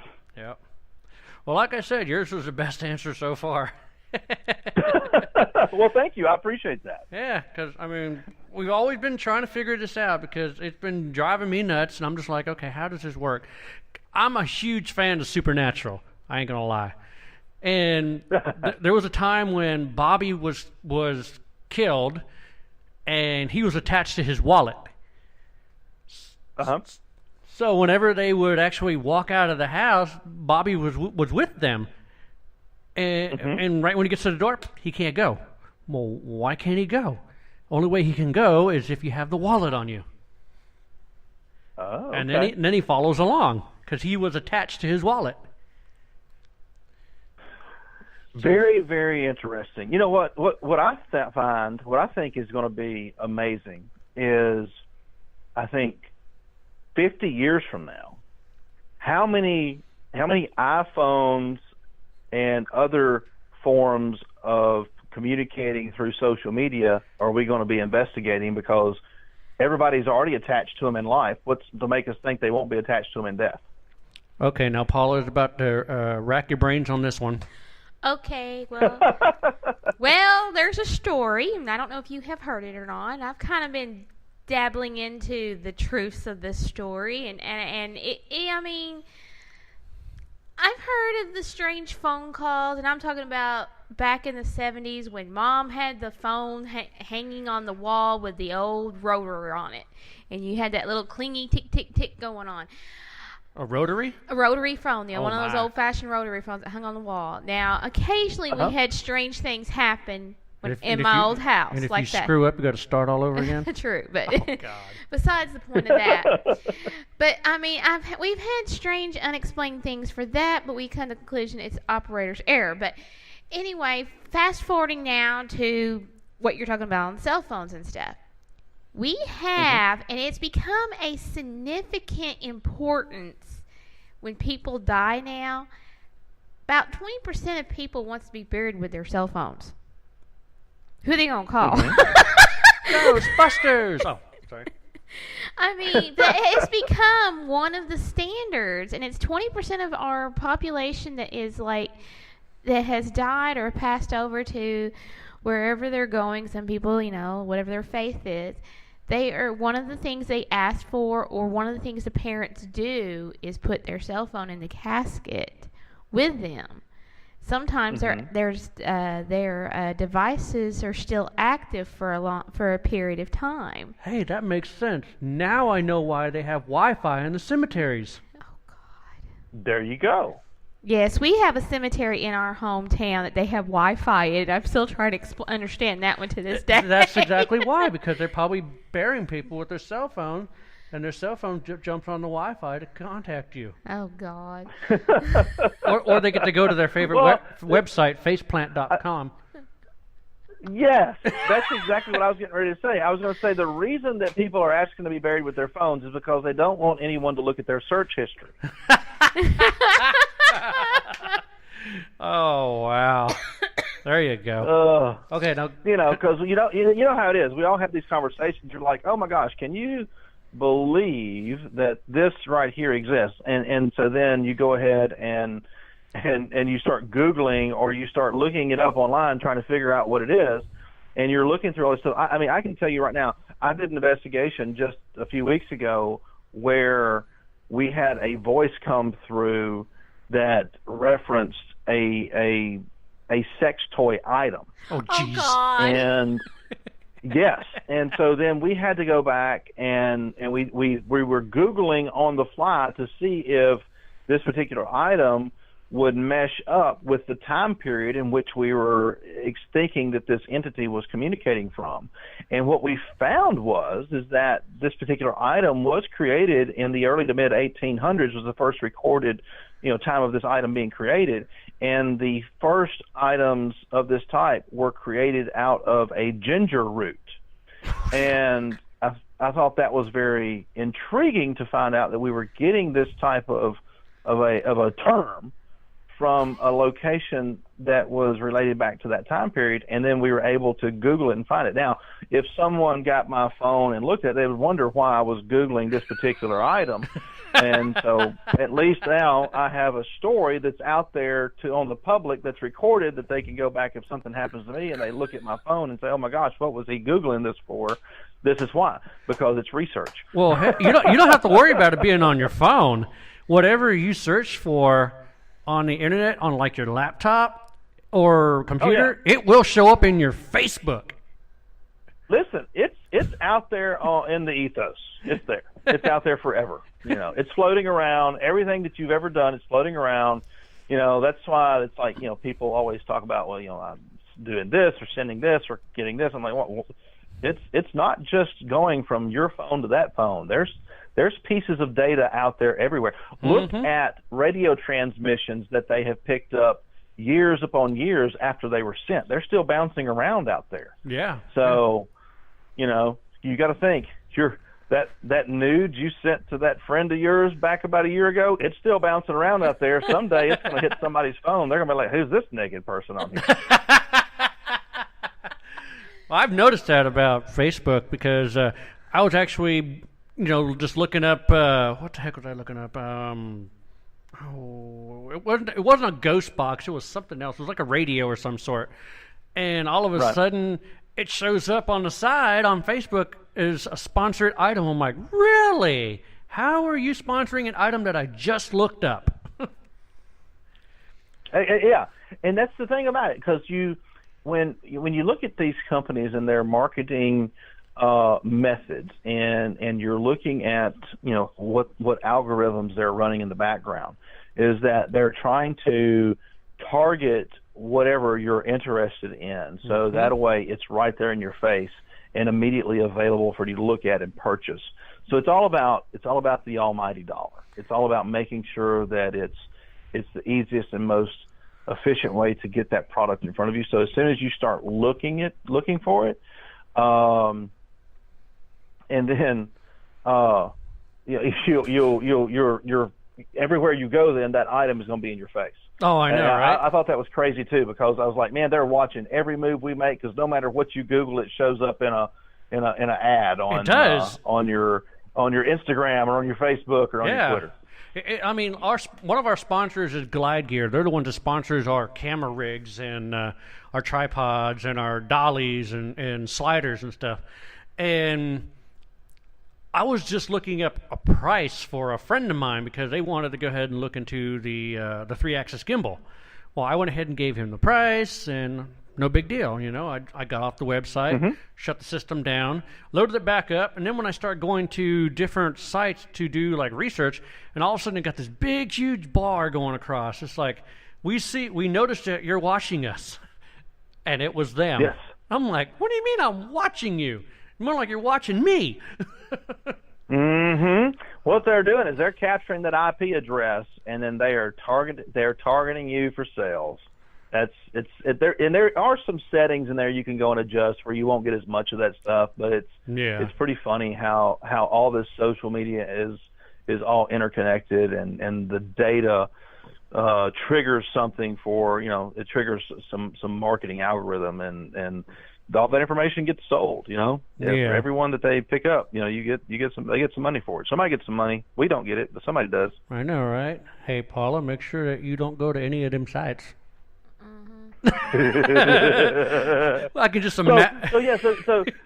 But getting back to your story before we jumped off on our browser history. I know, right? Well, you started the browser history. The browser history is a deep subject. But these phones, you're talking about the rotary phones, and you're talking about these phones being buried. I mean, they're eventually going to run out of energy, so they're going to have to get energy somewhere. But I don't know that they're burying them with them so they can make contact from the grave, and I don't know that Wi-Fi is really going to be of assistance. But I guess that it's. I would say that the reason people are more or less asking to be buried with their phones is to keep people from going into their browser history or whatever other things they have hidden in their phone. Because they have hidden files and hidden photos and all that kind of stuff now. Yeah. But you read a story on that where this kid was buried with his cell phone. Yeah, what it was is a bad car accident. The parents came in, traumatized because the child was like 18, 19 years old that had got killed. And one of the things were that they wanted him to be buried with was his cell phone. And, it was not the first time this guy had a case where, someone had their phone buried with him. And once in a blue moon, he gets one of those cases. So he went ahead and set and prepped and everything for the funeral, and he had went home that night, and he had gotten a mysterious text on his phone that stated that he was very upset that he didn't like, he was very upset that he didn't like his funeral. And the guy messaged back going, "Who is this?" He goes, "My name's Steve." And he goes, "No, Bobby." Or no, Bobby, that's what it was. He goes, "My name's Bobby." And he goes, "Bobby?" Because you talked to my parents today. And it was this text message back and forth. So the guy had come to the conclusion that someone was giving him a practical joke and had gotten the guy's phone out of the casket. So the next day, he made sure that he was the last person to leave the funeral home, and he locked everything up, made sure nobody was nobody was in there. The phone was back on the guy's chest before he closed the casket. He set the alarm, left. He got out the parking lot. This time the phone rang, and this time he says, "My name's Bobby." And after that, he just closed the phone, and next day he called his boss, told him he was not coming back. He's like, "That's it, I'm done." Okay, you know what? That guy is not a paranormal investigator, because the first thing I would have done, I'd went back in, I'd turned that alarm off, I'd opened that casket, and I'd looked at the outgoing calls on that phone. Yep. Or actually, I would have tried to call it. I would have called it back and see if it rang. That would work too. But I would have definitely gone and looked to see if there was an outgoing call. There was no doubt about it. I'd have been like, "Okay, what's the deal here?" And I would have called it to see if it rang. But the first thing I'd have went and looked. I'd have been like, "Okay, let's see if something was actually phoned out from there." And you think about it. Everything that we work with and talk about is energy. So is there a way for that energy to intermingle with the energy in a device and then make an intellectual change in that device to make it reach out and do what it's supposed to do. You look at what we use all the time. We use K2 meters, we use Bell meters, we use static sensing meters. You know, we're metered to death as far as paranormal investigators go. Yep. And we don't get to enjoy the experience anymore. But you look at all these meters we have, and we put so much weight in the fact that a blinky light comes on when we ask it to. Right. So what's to say that if we believe that energy can do that energy can't be strong enough to cause a communication device to reach out, and then that energy affect how that device relays that information. Right. Like with a voice. You know, I'm not going to sit here and tell you that, no, it could never happen, because I've seen things that I thought could never happen. Right. So, you know, it's very interesting, but I would love to be present when it did happen, so that we could go in and look at the device and see if there's anything coming from it. Yeah. I would also be very curious to see, you know, if that device, you know, look at the history on that account and see if, you know, what cell tower repeater that signal came from. Yeah. And that way you could look and see if someone had that number transferred to another phone, or if they had closed the account and that phone number had been picked up by someone else. You just never know. There's so many natural causes and natural ways to do that, and there's also supernatural ways it could happen. Yeah, and it kind of takes me to, like what you're talking about with different devices on how energy can affect it. I was a huge 100% doubter on the flashlight trick. I mean, every time I see someone do it, I always roll my eyes. And I'm like, okay, well, here's the deal. I want to see it done on a mag light where you don't have to unscrew it, you know? Yeah. And it don't work. If you will go back and watch the episode of Ghost Asylum we filmed at, I think it was Sibley Mill. Right. I think it was Sibley Mill. We did and if that's not it, you have to go back and look and see. If that's not it, reach out to me. I'll figure out which one it was. I think it was Sibley Mill. Okay. But Chris and I were in the basement of that place, and I didn't have a mag light with me, and I laid a flashlight down that was one of the push button type where you have to click the button at the bottom of the flashlight. Right. And I laid it down on the floor, and we stepped away from it, and said, you know, we went through a whole investigation piece, and we said, you know, can you turn that flashlight on? That's going to be really hard to do. It's got a push button on the back. That's what you're going to have to actuate to make the light come on, and you know, or use your energy to make that light come on, and that's the only way it's going to happen. And we had the flashlight to come on. And that was probably one of the first times I'd ever seen that occur, and it really impressed and astonished us to the fact that, you know, we had one of those moments where we were like, you know, giddy with surprise. Right. Because, you know, you never expect it to happen, and then it does. Yeah, because normally you're supposed to unscrew the headpiece so it barely making a connection where the entity can actually use its energy to connect both points, and that turns the flashlight on. So we were we do a thing called Ghostology 101 where we actually bring the community with us, and they come in and we teach them the do's and don'ts of paranormal and ghost hunting and what you need to do to become, you know, a ghost hunter. And, after that, we took them for an investigation inside a mansion. And I said, okay, I'm going to do this little flashlight trick. And two people were like, like that. I go, yeah, I know. I used to roll my eyes all the time at this, so you guys are going to be a witness. I'm going to try it for the first time. So I unscrewed it, and it was a push button on the bottom, same thing. So I unscrewed the top, so it'll barely make a connection, and I put it on the ground. And we were all in there, and we were talking. And I have another box called the Devil Jersey box. I'll tell you about that. That box is freaking phenomenal. So I was like, okay, what was the name of the girl? Emily. Oh, Emily. I said, Emily, if you're in this room, can you go ahead and turn that flashlight on? boom, it went on. I said, it didn't even go on all that time while we were there. And I said, okay, Emily, if that's you, go ahead and turn the flashlight off for me. And all of a sudden it went off. You could hear the people and they're going, right. I was like, yeah, wow. I mean, I can understand, where it's contracting and retracting, whatever, when it like heats up or when it cools down, that would make it go on and off. But when you tell it to do it and it pops on, and then you tell it to go off and it goes off on command, then yeah, you made a believer out of me on that. But I've seen other times you turn it on and it's like it starts kind of illuminating a little bit, and then yeah. So yeah, I understand. Yeah, and even at that, if I'm doing if I'm really going to do a full-fledged flashlight type piece, the one time that I did it that really impressed me is I had 2 flashlights. I did the same thing, but had them both set up, set them on the floor, and at this location, I was going through the whole questioning.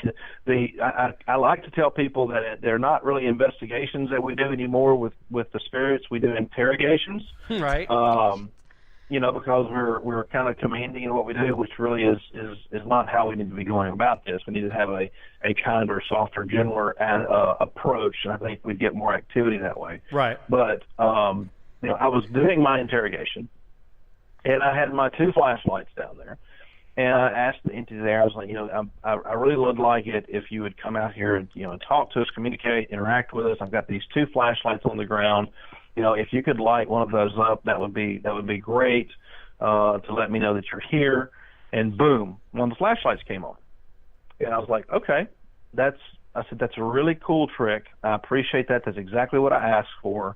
Can you keep that flashlight on, and can you turn the other one on for me too? Boom, the other flashlight came on. I'm like, okay, so this is a little ironic. Okay. And so then I'm sitting there and I think, okay, so you turn those both on individually. If you have enough energy, could you turn them both off at the same time? They both flickered and went off at the same time. Oh, wow. To me, that's not a coincidence. No. If it's on command when I say it or ask it, and it's one flashlight, there is a chance in the ethos that those timelines could converge at the right moment, as is the physical change in the device itself. But to have 2 mutually exclusive devices that are no way connected to one another interact on command and in sequence when you're asking the energy of the entity to do so, I don't see that as a coincidence, and I put a lot more gravity in something like that, where it's on more than one device, or it's substantiated by 2 different modes of investigation. Well, on the same token as that, where you're basically using it like a communication device. And there are certain things where, the best thing to do is try to break the language barrier, because when you're trying to communicate with something, if you don't know Spanish, you're not going to be able to communicate with them. If you don't know German, you're not going to be able to communicate with them. We've been using a device called the Dandy Box, and it has 3 pendulums on it, and it doesn't talk. It has 3 sounds. We actually use sounds to communicate with our entities. It's like, okay, if this tone means yes, this tone means no, this tone means and that's one of the devices that we've been using to bypass the language barrier, because when we use the Echovox, sometimes we get German coming through it, and unless you know somebody that's German, you're not going to be able to decipher what the heck it just said. No, you're going to think it's just a random noise. Yeah. So using the Dandy Box, we're actually bypassing the language barrier. Doing the thing with the flashlight, using 2 of them, you could actually use one as yes and one as no, and they're able to do that because they actually, I guess they understand what yes and no means. I mean, yes and no basically means the same thing in all languages, I'm assuming. I mean, yes, and I think that understanding that they may not. If you're basing it solely on language interpretation from a supernatural standpoint, are they still confined in death or in spirit form to their language barriers? I don't know. I can't answer that. Although we have heard different languages, I have had the opportunity to communicate with Native American spirits.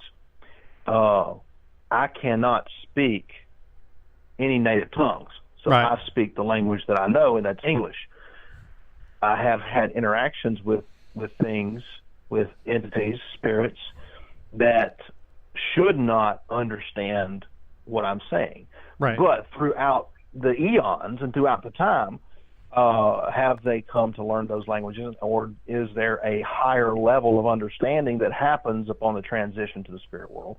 Or are these spirits those that have been here for eons and have always known, or of the all-knowing type, because of their such a connection to the earth and the environment around them? I don't know. But we have heard different languages out there before. And, is it safe to assume that they only speak that language and they can't communicate in another? I don't know. That's one of those questions. Maybe they would communicate more readily if they felt like you were respecting them and speaking their language. But I don't know that they're confined to that. Yeah, so that's the reason why we actually use a dandy box when we try to communicate with them, because we don't know who or what type of nationality we're trying to communicate with, so they're able to communicate with sound, and it's actually worked. I mean, we've had it go off at the Hinsdale House in New York. Where was the other place it went off at? The Crime and Punishment Museum in Ashburn, Georgia, and she actually put that on top of the trap door where they drop the people when they get hung. Oh, wow. Yeah. That's cool. That was crazy. That's really cool. I tell you what, this weekend I was doing an event, with I was there at the Firehouse Museum, and John Tenney, he stated a very neat statistic, and it's based upon the acreage, viable acreage in the world, and based upon an estimation of the number of people that have passed on in the world, that people looking for spirits in different locations, that we should have, I believe he said it was 24 spirits per acre. Oh, wow. I think that was the number he said. I think that's what it was. It was either 12 or 24. I may be saying that wrong. But nevertheless, with that number, that amount of calculated spirit energy around, and the fact that some of these spirits are mobile and move about, you never know what you might be communicating or where it might be from. Right. And and to be communicating with something in a different language, you never know if what you're communicating with is maybe living in a foreign world, foreign country, or in a foreign time, and just decided, hey, I want to go over here and hang out for a while. Right. And like you said, if you have a device that you can bridge that communication gap with, you never know what kind of leaps and bounds you may make. So I think it's a great thing to try. Yeah. Would you just be quiet about the ghost chicken?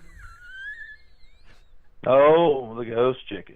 Oh, my God. Yeah, we were talking to Doogie last week, and all of a sudden, I thought he opened a door because it sounded like a door, but it was a chicken. And he goes, nah, I don't have any chickens here. I got chickens in my freezer. One named Tyson. But, it kind of brings me to this idea. I get this question all the freaking time. And just earlier today on Facebook, somebody asked it too. Why is it that we're always, when we're communicating with spirits, that they're always from the 1800s? How come? What happened to the ghost dinosaurs? That's a very interesting concept, and I have spoken to several people about that, because it's one of those things. Why are we not sitting here communicating with a caveman?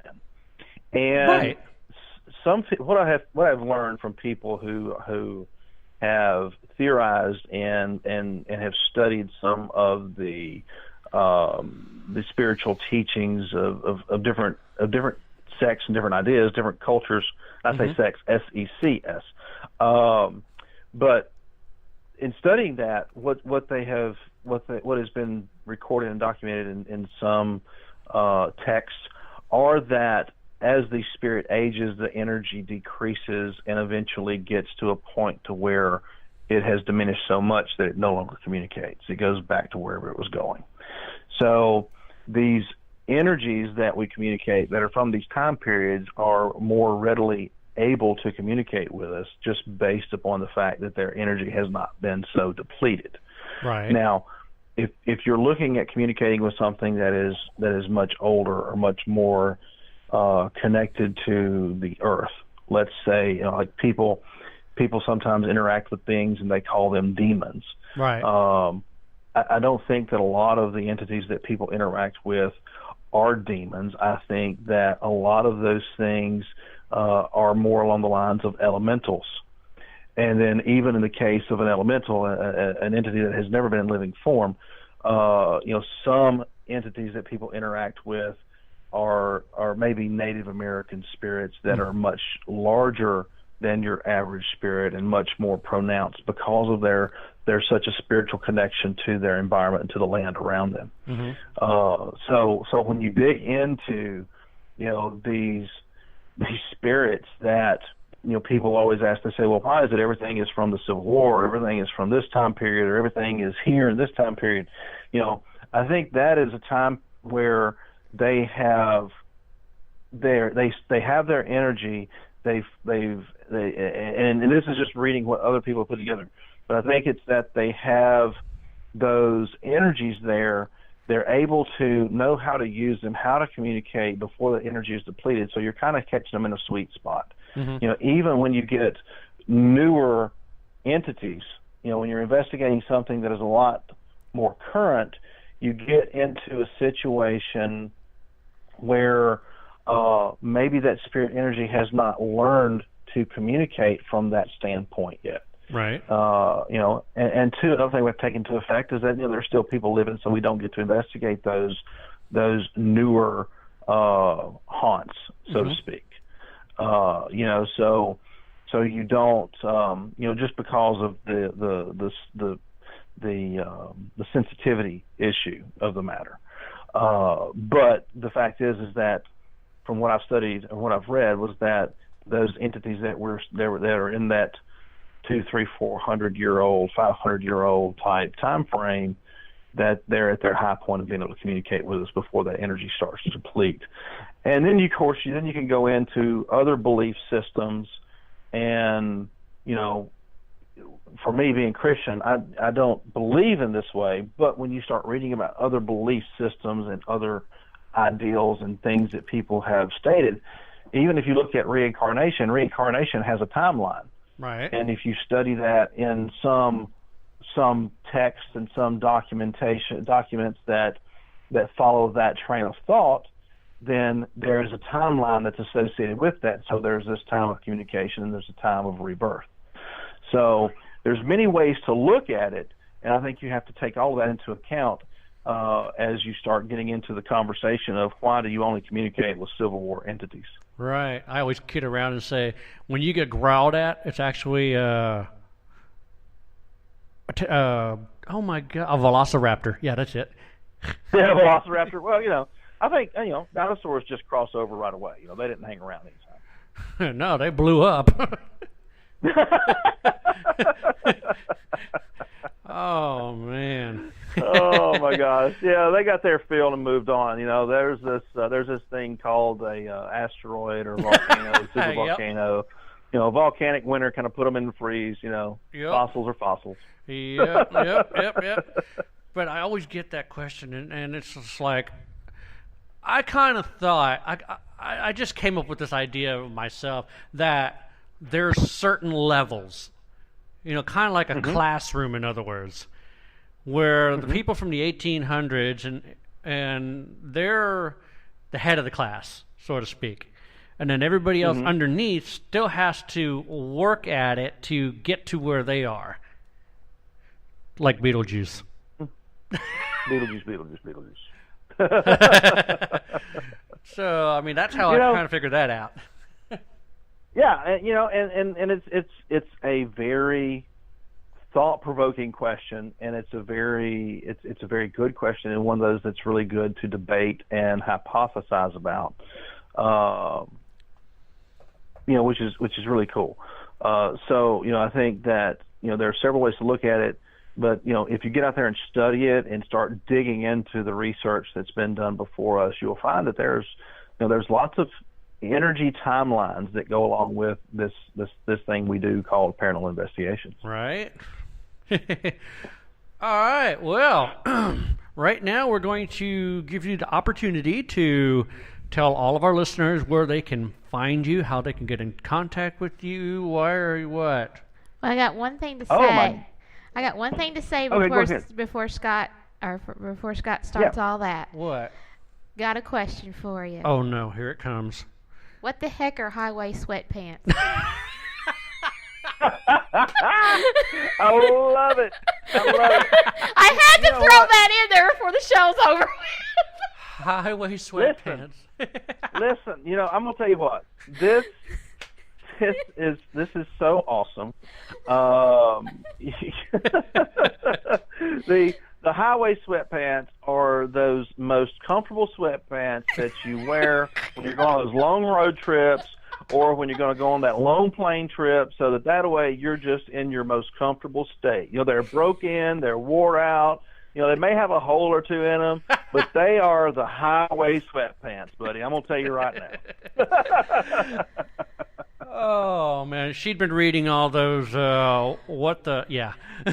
Well, Deliz, I can compensate because you are 40% deaf. So, yeah, I have to repeat a lot of things I say. So I totally get it. And the things and you know what? My hearing, from what I've been told, is just fine. But she has a very soft voice and a very quiet speaker. And if you look at my hashtags, I have one of those in there that says the silent talker, which is so accurate. But it makes for some great material, and I've been putting that stuff back for a long time now.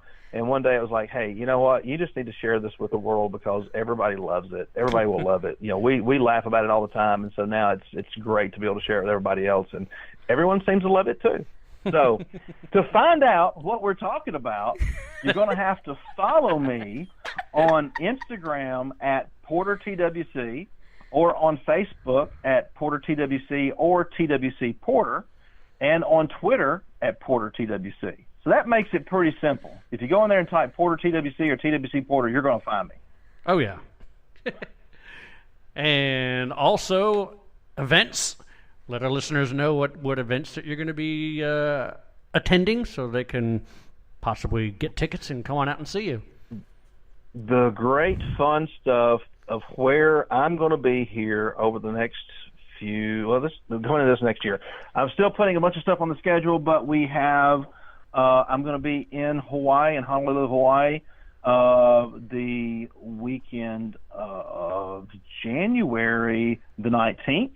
I'll be there doing some investigating and hanging out with several friends there where Stephanie Burke from Kindred Spirits, who will also be doing psychic readings, will be there as well as Robert Lopaka from the local Haunted Hawaii History. I can't think of the name of the group right now that he's with, but we'll be there, and that's going to be an amazing time.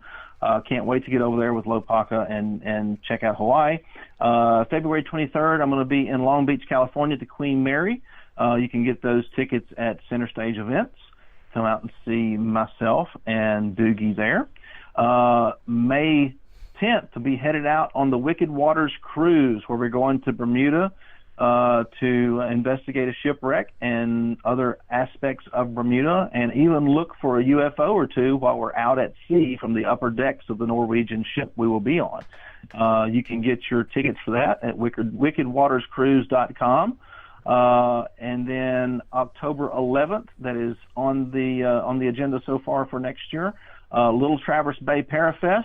That's October 11th through 12th. Be up there in Michigan hanging out. and keep an eye out for the announcement of the Gettysburg Battlefield Bash as well, and many, many more to be added as we get the ink on the paper. Who's going to be joining you at the Bash? Let's see, at the Bash, I know so far that Stephanie will be there. I'm not sure who else is coming. I know I've talked to Doogie about it, but nothing's in stone yet. So we'll just have to wait and see. But there'll be a huge lineup there, as it is every year, and it's an amazing event. I mean, just everybody's so cool, and just to hang out with and have a good time. Oh yeah, it's also for a great purpose. It's for the Wounded Warrior Project for Pennsylvania. Yes, it is.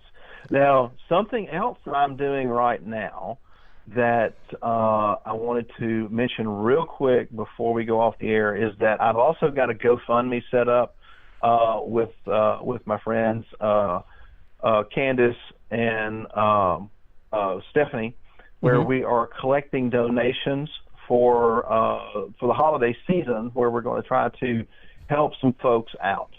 So Candace Dalton, Stephanie Burke, both are psychics, and they're on this with me, and we're trying to raise money. We're going to donate it to some local charities to help people have a great holiday season, maybe get some necessities that they need. So if you go to the Spirits of Giving and donate there, that money's going to a great cause. You can find that on my Facebook page as well, or on Stephanie's or on Candace Dalton's, either one, and donate there. And what I'm going to do, we can't call it a raffle, but if you donate, there may be some items that we're going to give back to those that donate, just to kind of bolster the fact of give some money for a good cause. Sounds like a great idea. That's awesome that you guys are actually doing that. We feel like we've been blessed, and so we're trying to give back a little bit. Play it forward. That's it. Always pay it forward. All right, Porter. Well, we enjoyed having you on the show, and we'll definitely have you back on again probably soon. It depends if we get a lot of things that start, happening. Well, you just never know. I know, right? There's a lot of things happening soon. Yeah, we're actually in the same boat, so yeah, we're just playing the waiting game. There you go. Well, hopefully it won't be long. I know, right? All right. Well, we enjoy. But with Hollywood, it's always hurry up and wait, right? I know, right? Gosh, it's a pain in the butt.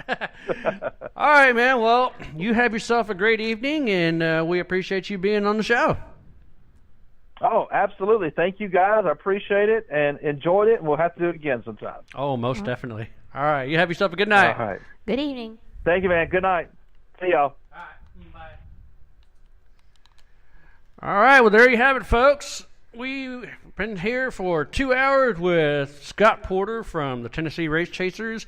We got to learn about all his experiences, his memorable experiences, also where he's going to be, events and everything. So if you missed the show, go ahead and listen to the playback. We'll probably have this up and running on the website probably within the next 25 to 30 minutes. And also do remember, December 19th, 8 p.m. Central on the Phantasmic Journey podcast, we will be joined by Chris Smith, Brandon Smith, and Mike G. of, yes, you got it, the Tennessee Wraith Chasers. December is the Tennessee Wraith Chaser month. Hope you all enjoyed the show, and have a good night. Phantasmic Journey Podcast is brought to you by Tascam and Amazon Studios. For more than 30 years, Tascam has developed products for every segment of the sound and music industry. From the high-end audio professional in a major post-production studio to the novice of hobbyist at home, Tascam is everywhere. They are a company committed to providing their customers audio and video solutions that enable breakthroughs by using sound in ways that are exciting as they are accessible, even recording the voices of the dead. You asked for a non-scripted paranormal TV show. You begged for a non-staged paranormal TV show. You begged and you pleaded, and we have listened. We present to you Season 1 of The Paranormal Journey into the Unknown. It was released October 31st, 2017. In this series, we show you what it's like behind the scenes and conducting a real paranormal investigation. Join Gavin Kelly, Paula Purcell, and their special guests to seek out the existence of life after death by going to numerous haunted locations such as jails, hospitals, battlefields, and museums, collecting compelling evidence by means of video, photography, and EVPs. In this season, the crew investigates the St. Albans Sanatorium, Old South Pittsburgh Hospital, Jailhouse Pizza, and the famed Monroe House.